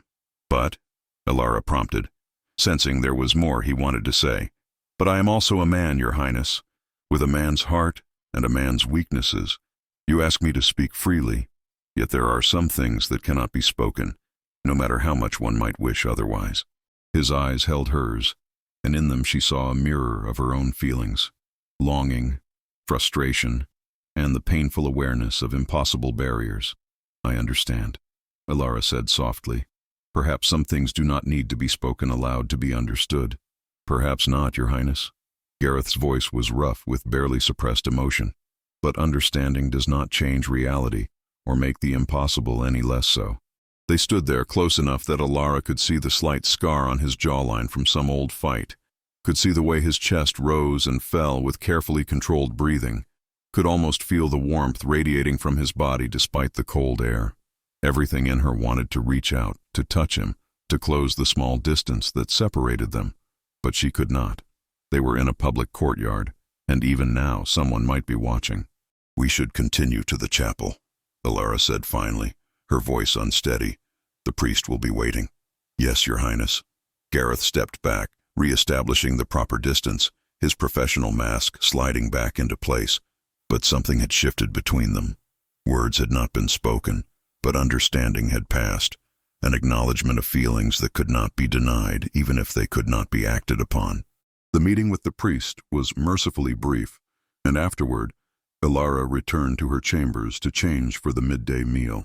Gareth remained outside her door, standing guard while Beatrice helped her into a fresh gown and rearranged her hair. Through the heavy wooden door, Elara could sense his presence, could imagine him standing there in the corridor, alone with his thoughts. How is it going, my lady? Beatrice asked quietly as she worked. With the captain, I mean. I hardly know. We have barely spoken beyond pleasantries, yet I feel as though volumes have been communicated without words. He feels something, Beatrice. I am certain of it, but he is so bound by duty and propriety that I do not know if he will ever allow himself to acknowledge it, even to himself. Give him time, my lady. This is new for both of you, spending time together in this way. Perhaps as the days pass, he will find the courage to speak more openly. The midday meal was a formal affair in the great hall, with all the visiting nobles in attendance. Elara sat at the high table with her family while Gareth stood behind her chair, a silent sentinel. She was acutely aware of his presence, of the fact that he stood close enough that she could have reached back and touched him if she dared. Prince Richard, seated across from her, kept staring at Gareth with barely concealed disdain, clearly considering a guard's presence at the high table to be beneath the dignity of such an occasion. Lord Thomas, however, nodded respectfully to Gareth when their eyes met, one warrior acknowledging another, and Edmund simply accepted Gareth's presence as he accepted everything else, with calm equanimity and no apparent concern. After the meal, Elara walked with Edmund in the gardens as promised, with Gareth following at a respectful distance.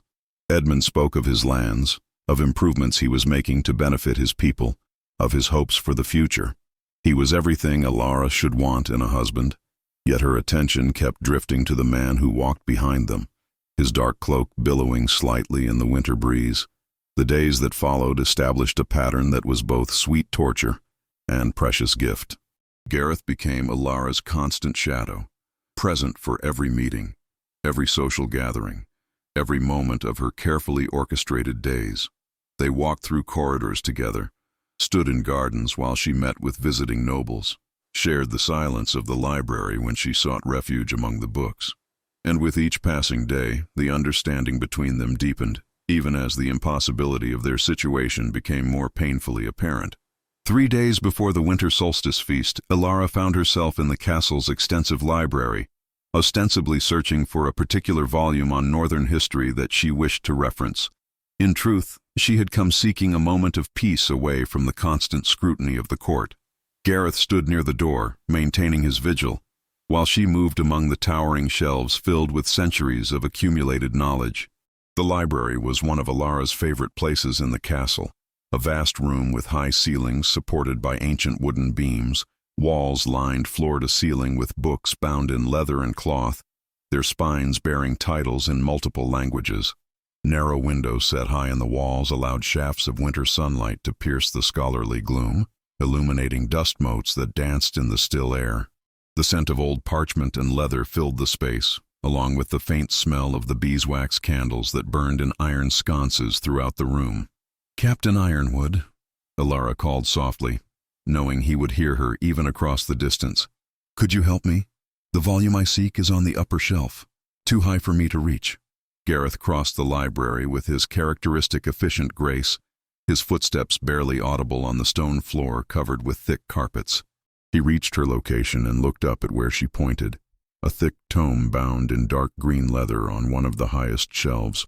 Without a word, he reached up and easily retrieved the book, his height and strength making the task simple. As he handed it to her, their fingers touched briefly, and both of them froze. It was the first time they had touched, even accidentally, since his assignment as her guard had begun.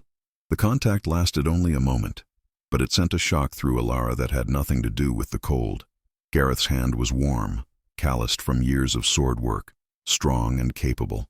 She saw his pupils dilate slightly, saw the way his breath caught, and knew he had felt it too, that spark of connection that defied all logic and propriety. "Thank you, Captain," she managed, her voice barely above a whisper. They stood very close in the narrow space between the shelves, close enough that she could see the flecks of amber in his dark brown eyes, could see the slight stubble on his jaw where he had shaved that morning, could almost count his heartbeats from the pulse visible at his throat. "Your Highness, Gareth began, then stopped, struggling visibly with words that wanted to be spoken but could not be allowed. "I should not. We should not." "I know," Alara said, understanding what he could not say. "But sometimes what should be and what is are two different things, are they not?" "Yes." The word was rough, torn from somewhere deep within him. "Your Highness, these past days have been both the greatest honor and the greatest torment of my life. To be near you, to serve you, to see you smile and hear you laugh, it is everything I never dared hope for. But it is also a constant reminder of everything that can never be." "Why can it never be?" Alara asked, though she knew the answer. She needed to hear him say it, needed to understand his perspective. "Because I am nothing, Your Highness, a soldier, the son of a minor knight with no lands and no fortune. You are a princess, destined for marriage to a great lord or prince, someone who can bring armies and alliances to strengthen your kingdom. What could I possibly offer you beyond my sword arm and my heart? And what kind of man would I be to ask you to throw away your duty, your family's needs, your very future, for someone as insignificant as me?" "You are not insignificant," Alara said fiercely, her control finally breaking. "You are brave, honorable, intelligent, and kind. You lead men who would die for you. You saved my brother's life. You have devoted yourself to protecting this kingdom and this family. How can you call yourself insignificant?" "Because compared to what you deserve, compared to what you could have, I am nothing but dust in the wind." Gareth's voice was filled with anguish. "Do you think I have not thought about this every day for 2 years? Do you think I have not lain awake at night cursing the accident of my birth that places you so far above me? I see you with Lord Edmund, see how he treats you with respect and kindness, see how he could give you a life of comfort and security. That is what you deserve, not the uncertain future of a soldier who could die in any battle, leaving you with nothing. But what if I do not want comfort and security? What if what I want is you?" The confession escaped before Alara could stop it, and once the words were spoken, there was no taking them back. Gareth stared at her, his expression a mixture of shock, hope, and fear. "Your Highness, you do not know what you are saying. The consequences—" "I know exactly what I am saying, and I understand the consequences far better than you might think." Alara set the book down on a nearby table, her hands trembling. "My father knows how I feel about you. He is the one who arranged for you to be assigned as my guard. He wanted to give us time to determine if what we feel is real before I must make my final choice. The king knows." Gareth's face went pale. "Your Highness, I swear to you, I have done nothing improper. I have never spoken out of turn, never made any advance. I know. My father knows that as well. You have been beyond reproach in all your conduct. But he also knows that I love you, and he suspects you may have feelings for me as well. Rather than forbid us outright, he has given us this time to discover the truth." Gareth turned away from her, walking a few steps before stopping. his back rigid with tension. When he spoke, his voice was strained. "And what happens when we confirm what we both already know to be true? What then? Will the king allow a princess to marry a common guard? Will the kingdom accept such a union? What of the political alliances that will be lost, the lords who will be insulted, the instability that could result?" "I do not know," Ilara admitted. "My father has said he will consider allowing us to marry if certain conditions are met. The kingdom must be secure, the northern lords pacified. You must prove yourself capable of navigating court politics, and we must be absolutely certain of our feelings. Those are impossible conditions, perhaps, but they are less impossible than I thought they would be. At least we have a chance, Gareth. Is that not worth fighting for?" He turned back to face her, and she saw that his eyes were bright with unshed tears. "You call me by my given name. Is that not appropriate? If we are to determine whether we can have a future together, surely we can dispense with some formality when we are alone. Nothing about this situation is appropriate, Your Highness. But yes, I suppose if we are already breaking so many rules, we might as well break a few more." A ghost of a smile touched his lips. "Very well. When we are alone, I will call you Ilara, and you may call me Gareth.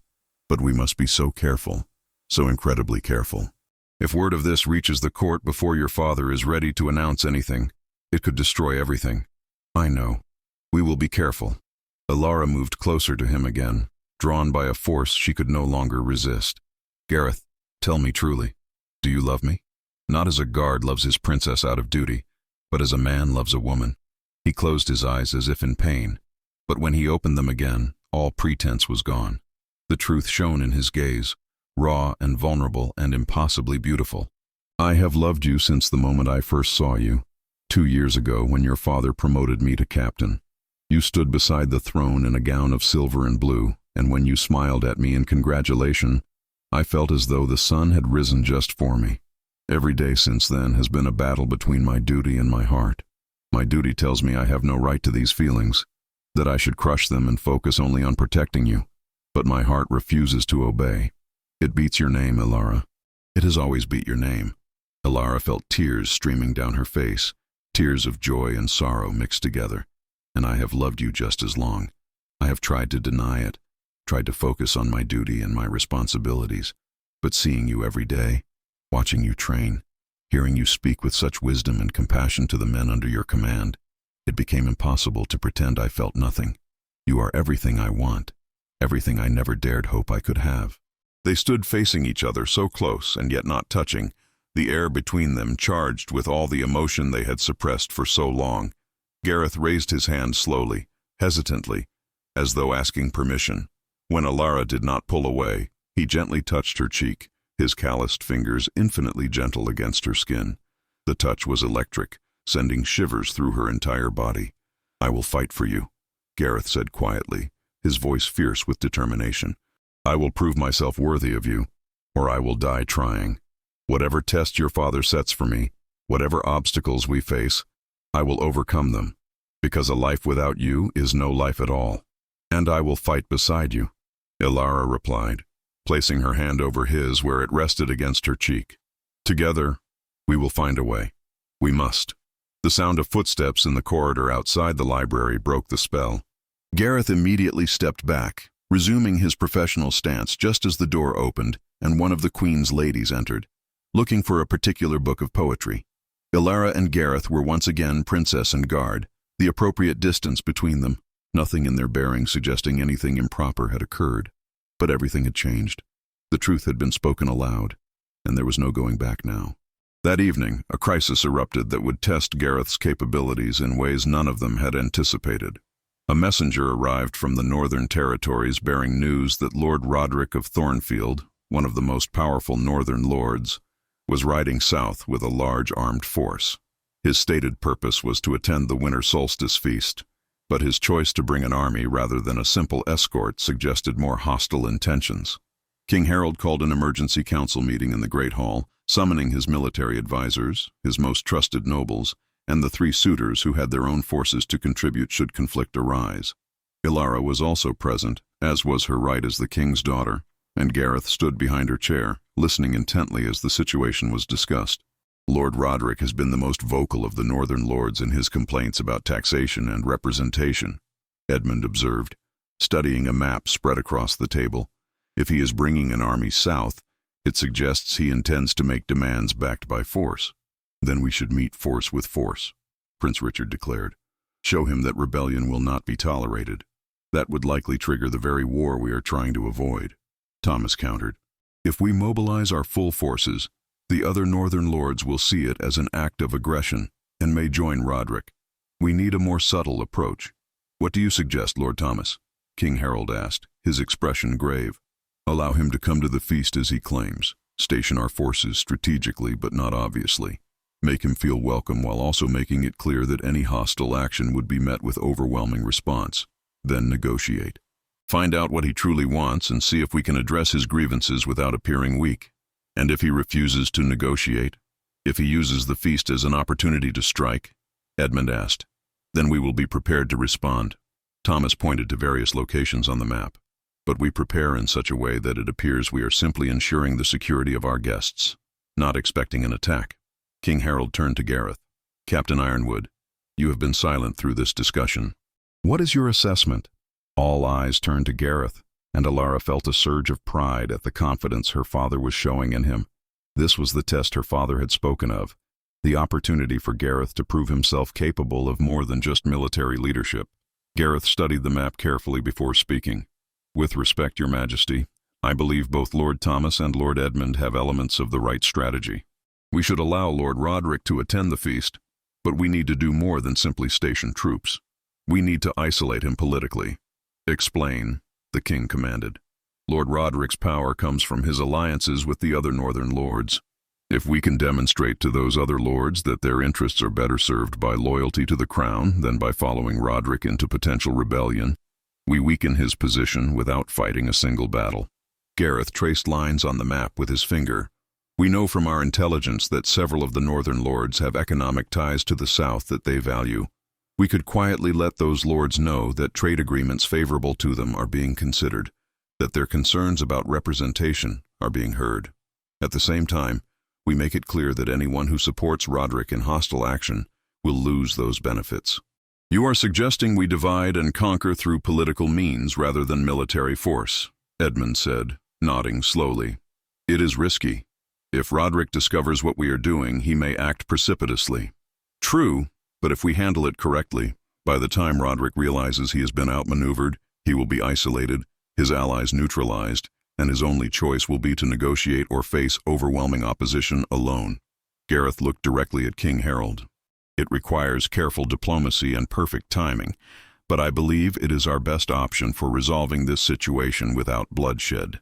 King Harold studied Gareth with new appreciation, while around the table, the assembled nobles exchanged glances that ranged from surprised to impressed. Even Prince Richard, who had been dismissive of Gareth's presence at the council table, looked momentarily taken aback by the strategic sophistication of the captain's proposal. Your plan has merit, Captain Ironwood, the king said slowly, leaning back in his chair. It addresses both the immediate threat and the underlying political tensions. However, implementation will be delicate.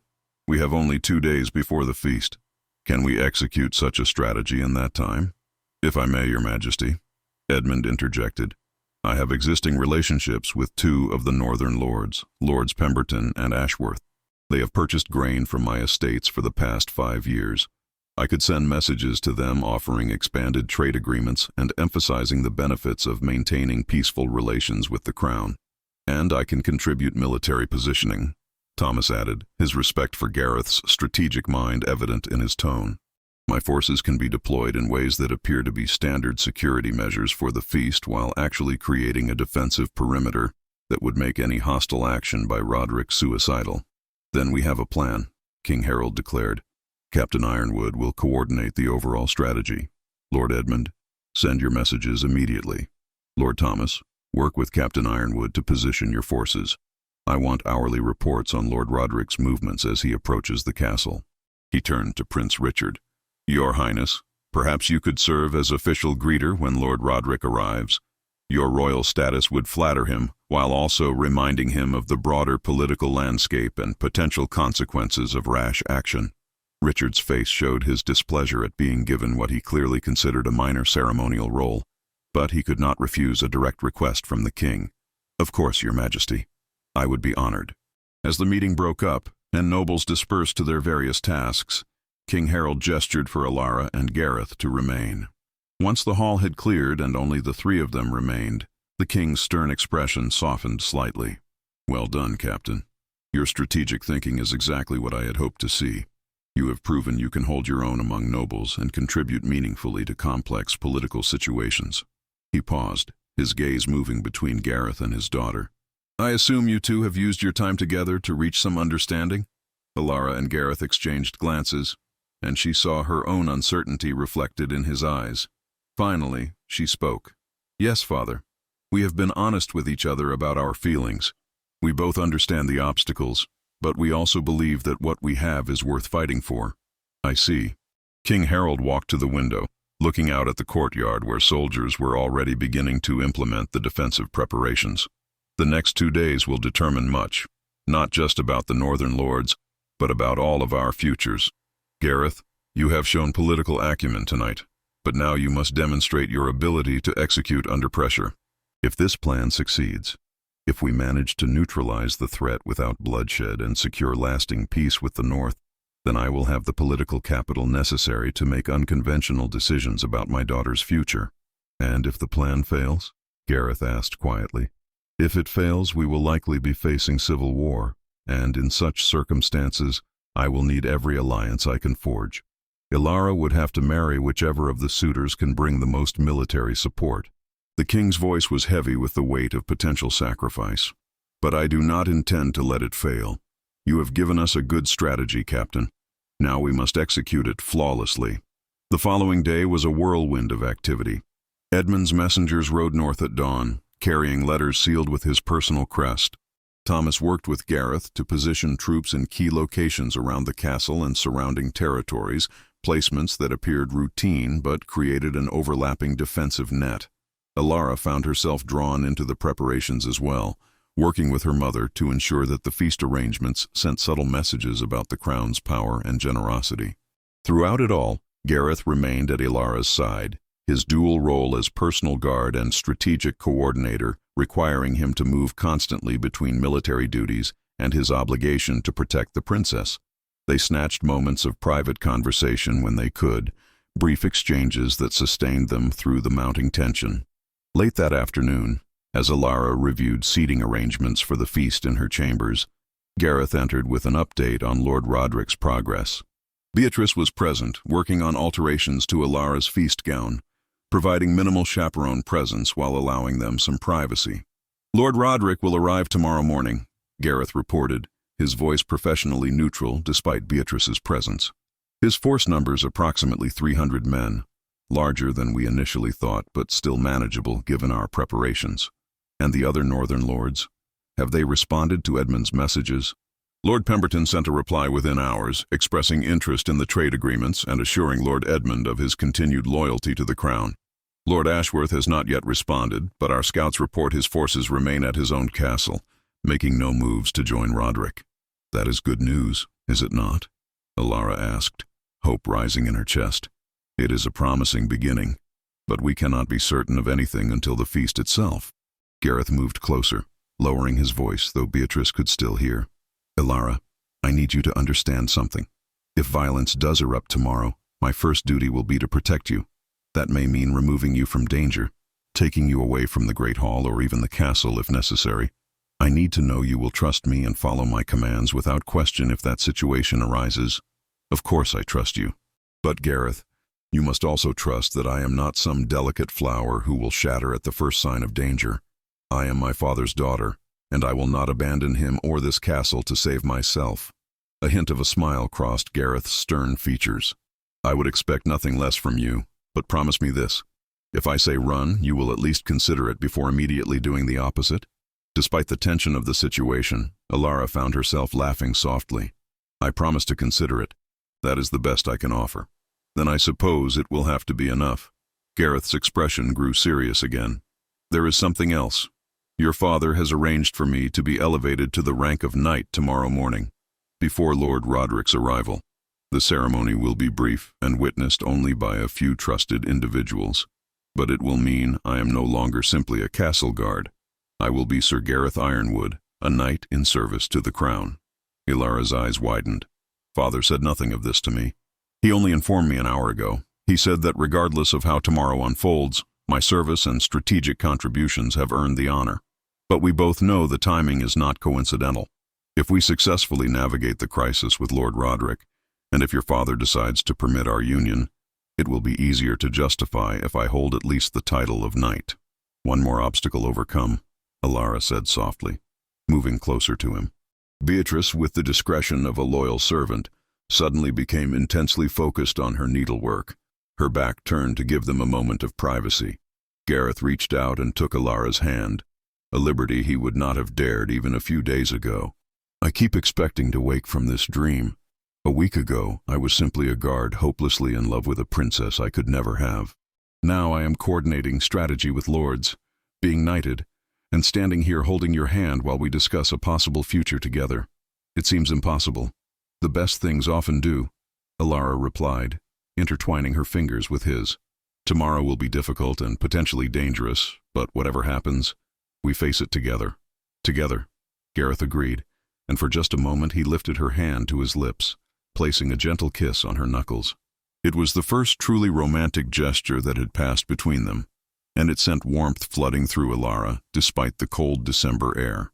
That evening, a more intimate dinner was held for the royal family and the 3 suitors. The conversation was subdued, everyone aware of the potential crisis looming the next day.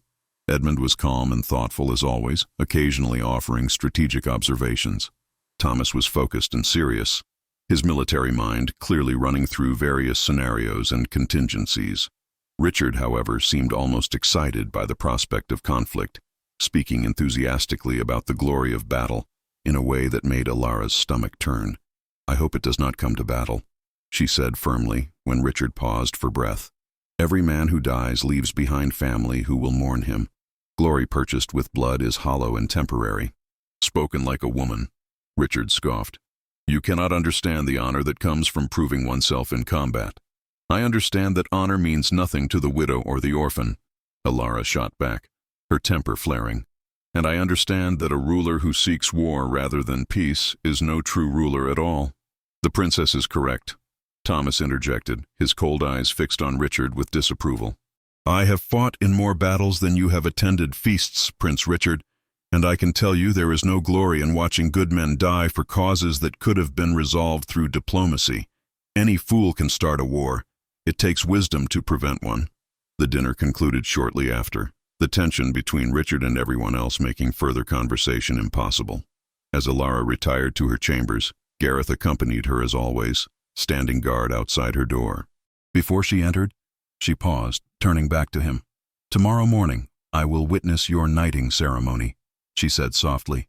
It will be one of the proudest moments of my life, seeing you receive the honor you have so richly earned. Your presence will make it meaningful, Gareth replied. Sleep well, Ilara. Tomorrow we change the world, one way or another. The next morning dawned clear and cold, the winter sun rising over a castle preparing for either celebration or siege. Ilara, dressed with care in a gown of royal blue wool, layered beneath a surcoat of silver that caught the light with every movement. Her hair was arranged elaborately, and she wore the full regalia of her position. Chains of gold, rings bearing the royal seal, and a circlet of silver and sapphires. The knighting ceremony took place in the castle's private chapel, witnessed only by King Harold, Queen Margaret, Ilara, and a handful of the king's most trusted advisors. Gareth knelt before the king in his finest uniform, and Ilara watched with her heart full as her father spoke the ancient words and touched Gareth's shoulders with the ceremonial sword. Rise, Sir Gareth Ironwood, knight of the realm, and continue to serve with the honor and courage you have always shown. When Gareth stood, meeting Ilara's eyes across the chapel, she saw not just the guard she had fallen in love with, but a knight worthy of any lady's favor. The title changed nothing essential about who he was, but it removed one more barrier between them. The ceremony concluded just as word came that Lord Roderick's forces had been spotted approaching the castle gates, The time for preparation was over. Now came the test of everything they had planned. Ilara stood with her family in the great courtyard as Lord Roderick rode through the gates with Prince Richard at his side, playing his assigned role as greeter. Roderick was a large man in his 50s, with graying hair and a hard face, weathered by years of northern winters. He sat his horse with the confidence of someone who commanded significant power and knew it. As he dismounted and approached King Harold, Ilara studied him carefully, trying to read his intentions. His eyes swept across the assembled nobles and soldiers, taking note of the careful positioning of forces, the subtle display of strength. When his gaze landed on her, she met it steadily, refusing to show fear or uncertainty. "Your Majesty," Roderick's voice was deep and rough, "I thank you for your hospitality. I have come to partake in your winter solstice feast and to discuss matters of great importance to the northern territories." "You are welcome, Lord Roderick," King Harold replied, his tone diplomatic but firm. "We are always pleased to hear the concerns of our lords. Please refresh yourself after your journey, and we will speak more at the feast tonight." Roderick's eyes narrowed slightly, as though he had expected a different response. "I had hoped we might speak privately before the feast, Your Majesty. The matters I wish to discuss are delicate and perhaps not suited for public discourse." "Of course, I will send for you this afternoon, and we will speak in my private study. But Lord Roderick, I should inform you that I have already been in communication with several of your fellow northern lords regarding the concerns you have raised. Lords Pemberton and Ashworth have expressed great interest in new trade arrangements that I believe will address many of the economic issues troubling the North." The surprise on Roderick's face was evident and quickly suppressed. "Have they indeed? That is unexpected news, Your Majesty. I hope it is welcome news as well." "We are all subjects of the same crown, Lord Roderick, and your prosperity is our prosperity. There is no benefit to any of us in allowing misunderstandings to fester into conflicts." King Harold's tone was mild, but the message was clear. Roderick's potential allies had been contacted, possibly neutralized, and he was now negotiating from a weaker position than he had anticipated. Lord Roderick's expression hardened briefly before he managed a tight smile. "Your Majesty is most gracious. I look forward to our discussion this afternoon." He bowed, the gesture perfunctory, and allowed himself to be escorted to his quarters by the castle steward. As the courtyard began to empty, King Harold turned to Gareth with a look of satisfaction. "The first move is ours, Sir Gareth. Your strategy has put him off balance. Now we must capitalize on that advantage." The afternoon meeting between the king and Lord Roderick lasted for 3 hours. Ilara waited anxiously in her chambers, unable to focus on anything, while Gareth stood guard outside her door. Finally, as the sun began its descent toward the horizon, her father sent word requesting her presence in his study. When she arrived with Gareth, she found her father looking tired but pleased. "Lord Roderick has agreed to terms," he announced without preamble. "He will receive expanded representation in the Royal Council for the Northern Territories, reduced taxation for the next 5 years to allow his region to recover from poor harvests, and priority in trade agreements for northern wool and timber. In exchange, he has sworn renewed loyalty to the Crown and agreed to reduce his personal forces to peacekeeping levels, rather than maintaining what amounts to a private army." "That is wonderful news, Father," Ilara said, relief flooding through her. "So there will be no conflict?" "Not unless someone does something foolish at the feast tonight. But I believe the crisis has been averted." King Harold looked at Gareth with genuine respect. "Your strategy worked perfectly, Sir Gareth. You isolated Roderick politically while giving him a path to save face and achieve legitimate goals. That is the mark of true strategic genius, understanding that the best victory is one where your opponent chooses to become your ally rather than your enemy." "I am honored to have served, Your Majesty," Gareth replied, but Ilara could see the tension in his shoulders begin to ease. "The feast tonight will be a celebration not just of the winter solstice but of peace preserved," the king continued. "And during that feast, I will make an announcement that will surprise many and perhaps scandalize some." He looked at his daughter, his expression mixing paternal love with regal authority. "Ilara, you have proven your wisdom throughout this crisis. You have supported the strategy, maintained your composure, and shown the judgment necessary to rule. And Sir Gareth, you have proven yourself far more than a simple soldier. You have demonstrated political acumen, strategic thinking, and the ability to navigate complex situations with grace and intelligence." Ilara's heart began to race. "Father, what are you saying?" "I am saying that you have both met the conditions I set forth. The kingdom is secure, the northern crisis has been resolved, and Gareth has proven himself capable of standing beside a princess as an equal partner. Therefore, tonight at the feast, I will announce your betrothal." King Harold raised a hand as both Ilara and Gareth started to speak. However, there are still political realities we must address. Lord Edmund, Prince Richard, and Lord Thomas must be managed carefully. Edmund, I believe, will understand and accept this with grace. Richard will be furious but ultimately powerless to do anything about it. Thomas may be more problematic, as his military support would be valuable, and rejecting his suit could turn him into an enemy. "If I may speak, Your Majesty," Gareth said, his voice steady despite the magnitude of what they were discussing. "Lord Thomas is a pragmatist and a warrior. He respects strength and strategic thinking.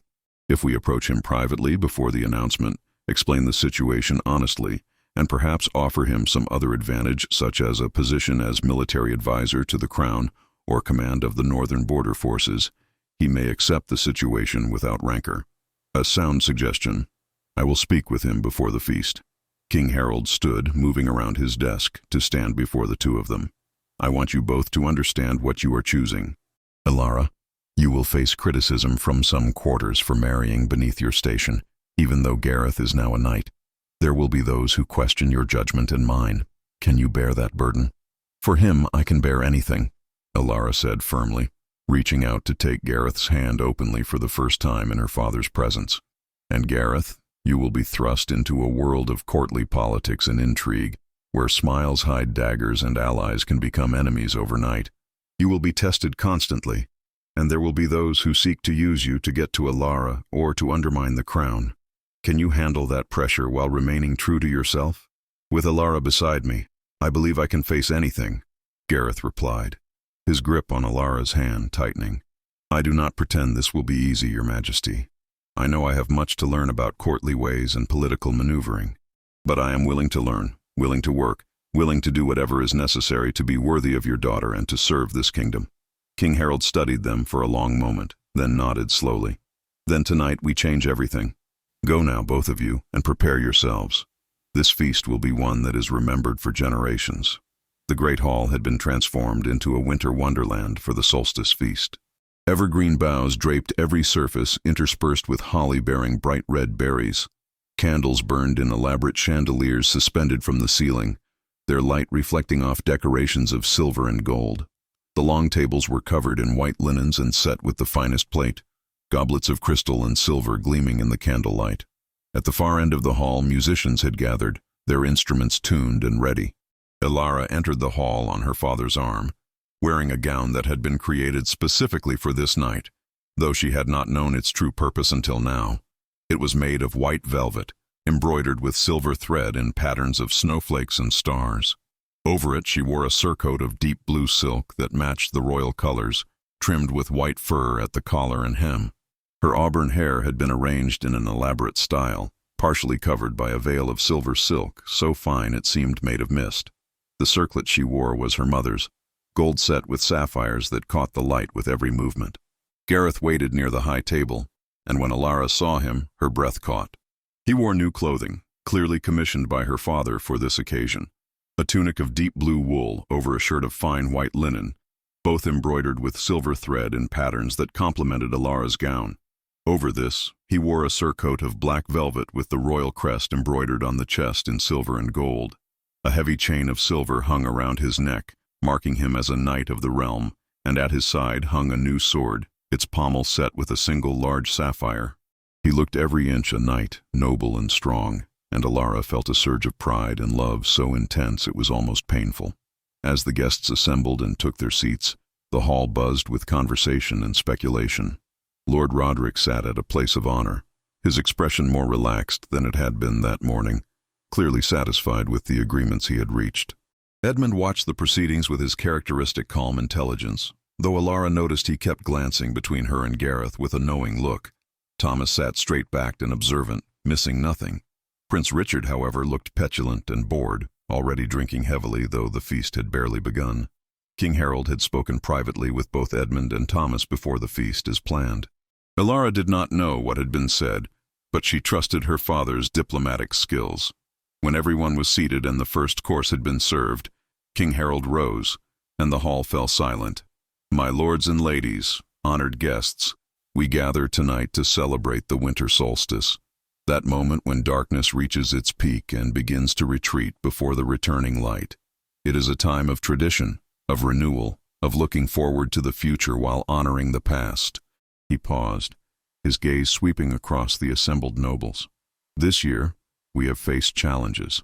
The Northern Territories have struggled with economic difficulties and felt their voices were not adequately heard. There were those who feared these troubles might lead to conflict, to division within our kingdom. But I am pleased to announce that through dialogue, through mutual respect and willingness to listen, we have reached agreements that will benefit all parties. Lord Roderick of Thornfield has my gratitude for his willingness to negotiate in good faith, and I am confident that the measures we have agreed upon will bring prosperity to the north and strengthen the bonds between all regions of our realm." Applause filled the hall, and Lord Roderick stood, bowing to the king. "Your Majesty honors me and my people. I pledge anew my loyalty to the crown and my commitment to working together for the good of all."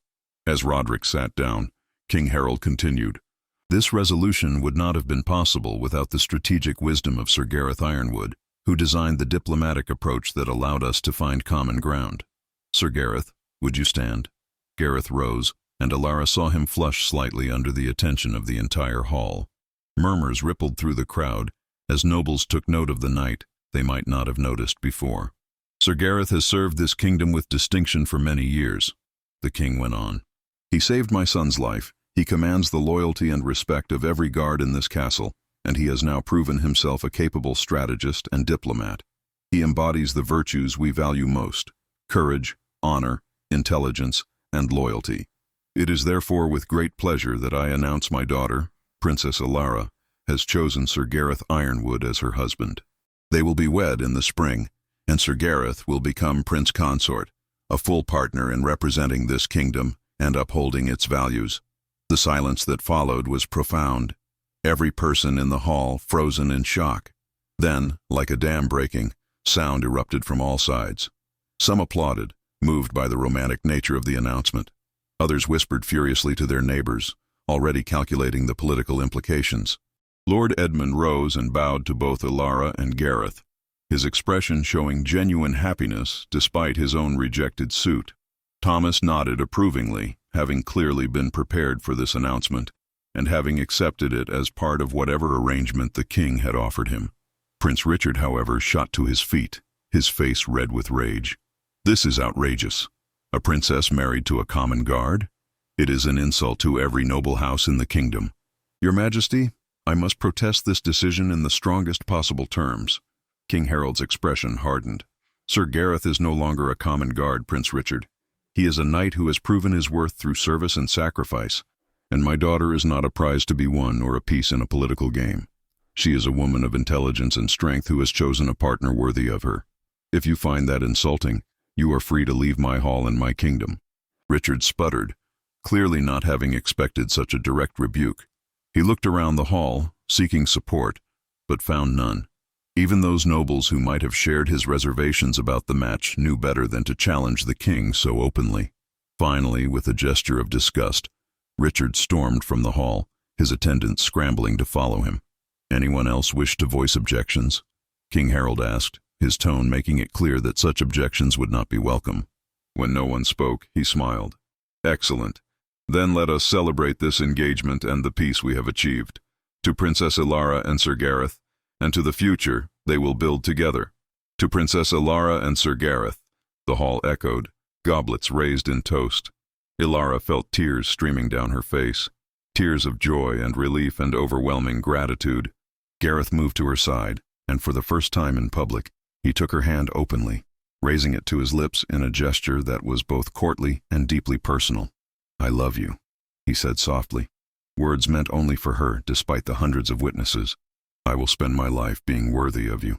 "You already are," Alara replied, her voice thick with emotion. "You always have been."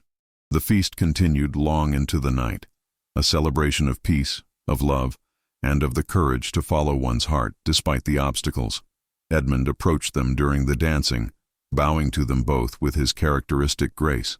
"Your Highness, Sir Gareth, I want you to know that I am genuinely happy for you both. I saw from the beginning that there was something between you, something real and deep. While I had hoped to win your hand, Princess Alara, I cannot regret losing to a man as honorable as Sir Gareth. I wish you both every happiness." He turned to Gareth specifically. "And Sir Gareth, should you ever need an ally in the complexities of court politics, know that you have one in me. What you did with the northern situation was masterful, and I would be honored to call you friend."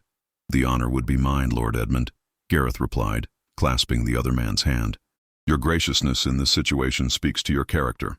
I hope we can indeed be friends and allies." Thomas also approached, his cold eyes showing a warmth Alara had rarely seen. "Princess, Sir Gareth, your father has offered me command of the northern border forces and a seat on his military council. It is an honor I accept gladly. I too recognize a worthy match when I see one. Sir Gareth, you have the tactical mind of a true commander. I look forward to working with you in defense of the realm." As the night wore on and the celebrations continued, Alara found herself on the castle's battlements with Gareth, stolen away from the feast for a few precious moments alone. The sky above was clear and filled with stars, the air crisp and cold, their breath forming clouds in the darkness. "I cannot believe this is real," Alara said, leaning against Gareth's solid warmth. "A week ago, I thought I would have to marry Edmund or one of the others, that we would have to hide what we felt forever. Now we stand here, betrothed, with my father's blessing and the support of allies we did not expect to have." "Your father is a remarkable man," Gareth replied, his arm around her shoulders. "He found a way to balance being a king with being a father who wants his daughter's happiness. Not many rulers would have taken such a risk." "The risk was worth it," a voice said from behind them, and they turned to find King Harold approaching. "Forgive me for intruding on your moment, but I wanted to speak with you both away from the crowd." "Father," Alara began, but he waved her to silence. "I want you to understand something. I did not approve this match simply because I love you, Alara, though I do with all my heart. I approved it because I believe Gareth will make you happy, yes, but also because I believe you two together will make this kingdom stronger. You balance each other. Alara, you have the political mind and the royal bearing necessary to navigate court intrigue. Gareth, you have the military expertise and the common touch that connects with soldiers and common folk alike. Together, you can bridge divides that have long existed between nobility and those who serve them." He placed a hand on each of their shoulders. "The path ahead will not be easy. There will be those who never accept this match, who will always see Gareth as beneath you, Alara. There will be tests and trials, moments when you doubt yourselves and each other. But if you face those challenges together, with the same courage and wisdom you showed during the crisis with Lord Roderick, I believe you will not only survive but thrive. We will make you proud, Father," Alara promised. "Both of us. You already have, my daughter, you already have." King Harold embraced them both, then stepped back, smiling. "Now, I believe there is a feast in your honor still underway. You should return before the gossips decide you have scandalized everyone by disappearing together." They returned to the great hall hand in hand, their future stretching before them bright with possibility. The winter solstice had passed, the darkest night giving way to the promise of returning light, and in the great hall of Ravenshire Castle, love had triumphed over convention, courage over fear, and hope over impossibility. In the months that followed, as winter gave way to spring, and the date of their wedding approached, Alara and Gareth worked together to prove themselves worthy of the faith King Harold had placed in them. Gareth studied court protocol and diplomacy with the same dedication he had once applied to mastering swordsmanship. Alara worked alongside him, teaching him the intricate dance of noble politics while learning from him about military strategy and the concerns of common soldiers. Their wedding, when it finally arrived on a beautiful spring morning, was attended by nobles from across the kingdom and beyond. Even some who had initially opposed the match came to witness it, drawn by curiosity if nothing else. But what they saw was not a princess lowering herself to marry a common guard. They saw two people who loved each other deeply, who respected each other completely, and who together would serve their kingdom with wisdom and strength. As Gareth placed the ring on Alara's finger and they spoke their vows before the assembled witnesses, the sun broke through the clouds, flooding the castle chapel with golden light. It seemed a blessing from the heavens themselves. an acknowledgement that sometimes the greatest courage lies not in following tradition, but in having the strength to forge a new path. And so Princess Alara and Sir Gareth Ironwood began their life together, not as princess and guard, but as equal partners, united by love and dedicated to serving the kingdom that had given them the precious gift of each other. The world had turned its back on their love at first, bound by the rigid expectations of class and station. But King Harold had seen the truth, that love, courage, and character matter more than titles or birth, and that sometimes the strongest kingdoms are built not on cold political alliances, but on the foundation of genuine hearts united in common purpose. Their story became legend, told in great halls and common taverns alike, a reminder that true love can overcome any obstacle if those who share it are brave enough to fight for it and wise enough to prove themselves worthy of the happiness they seek.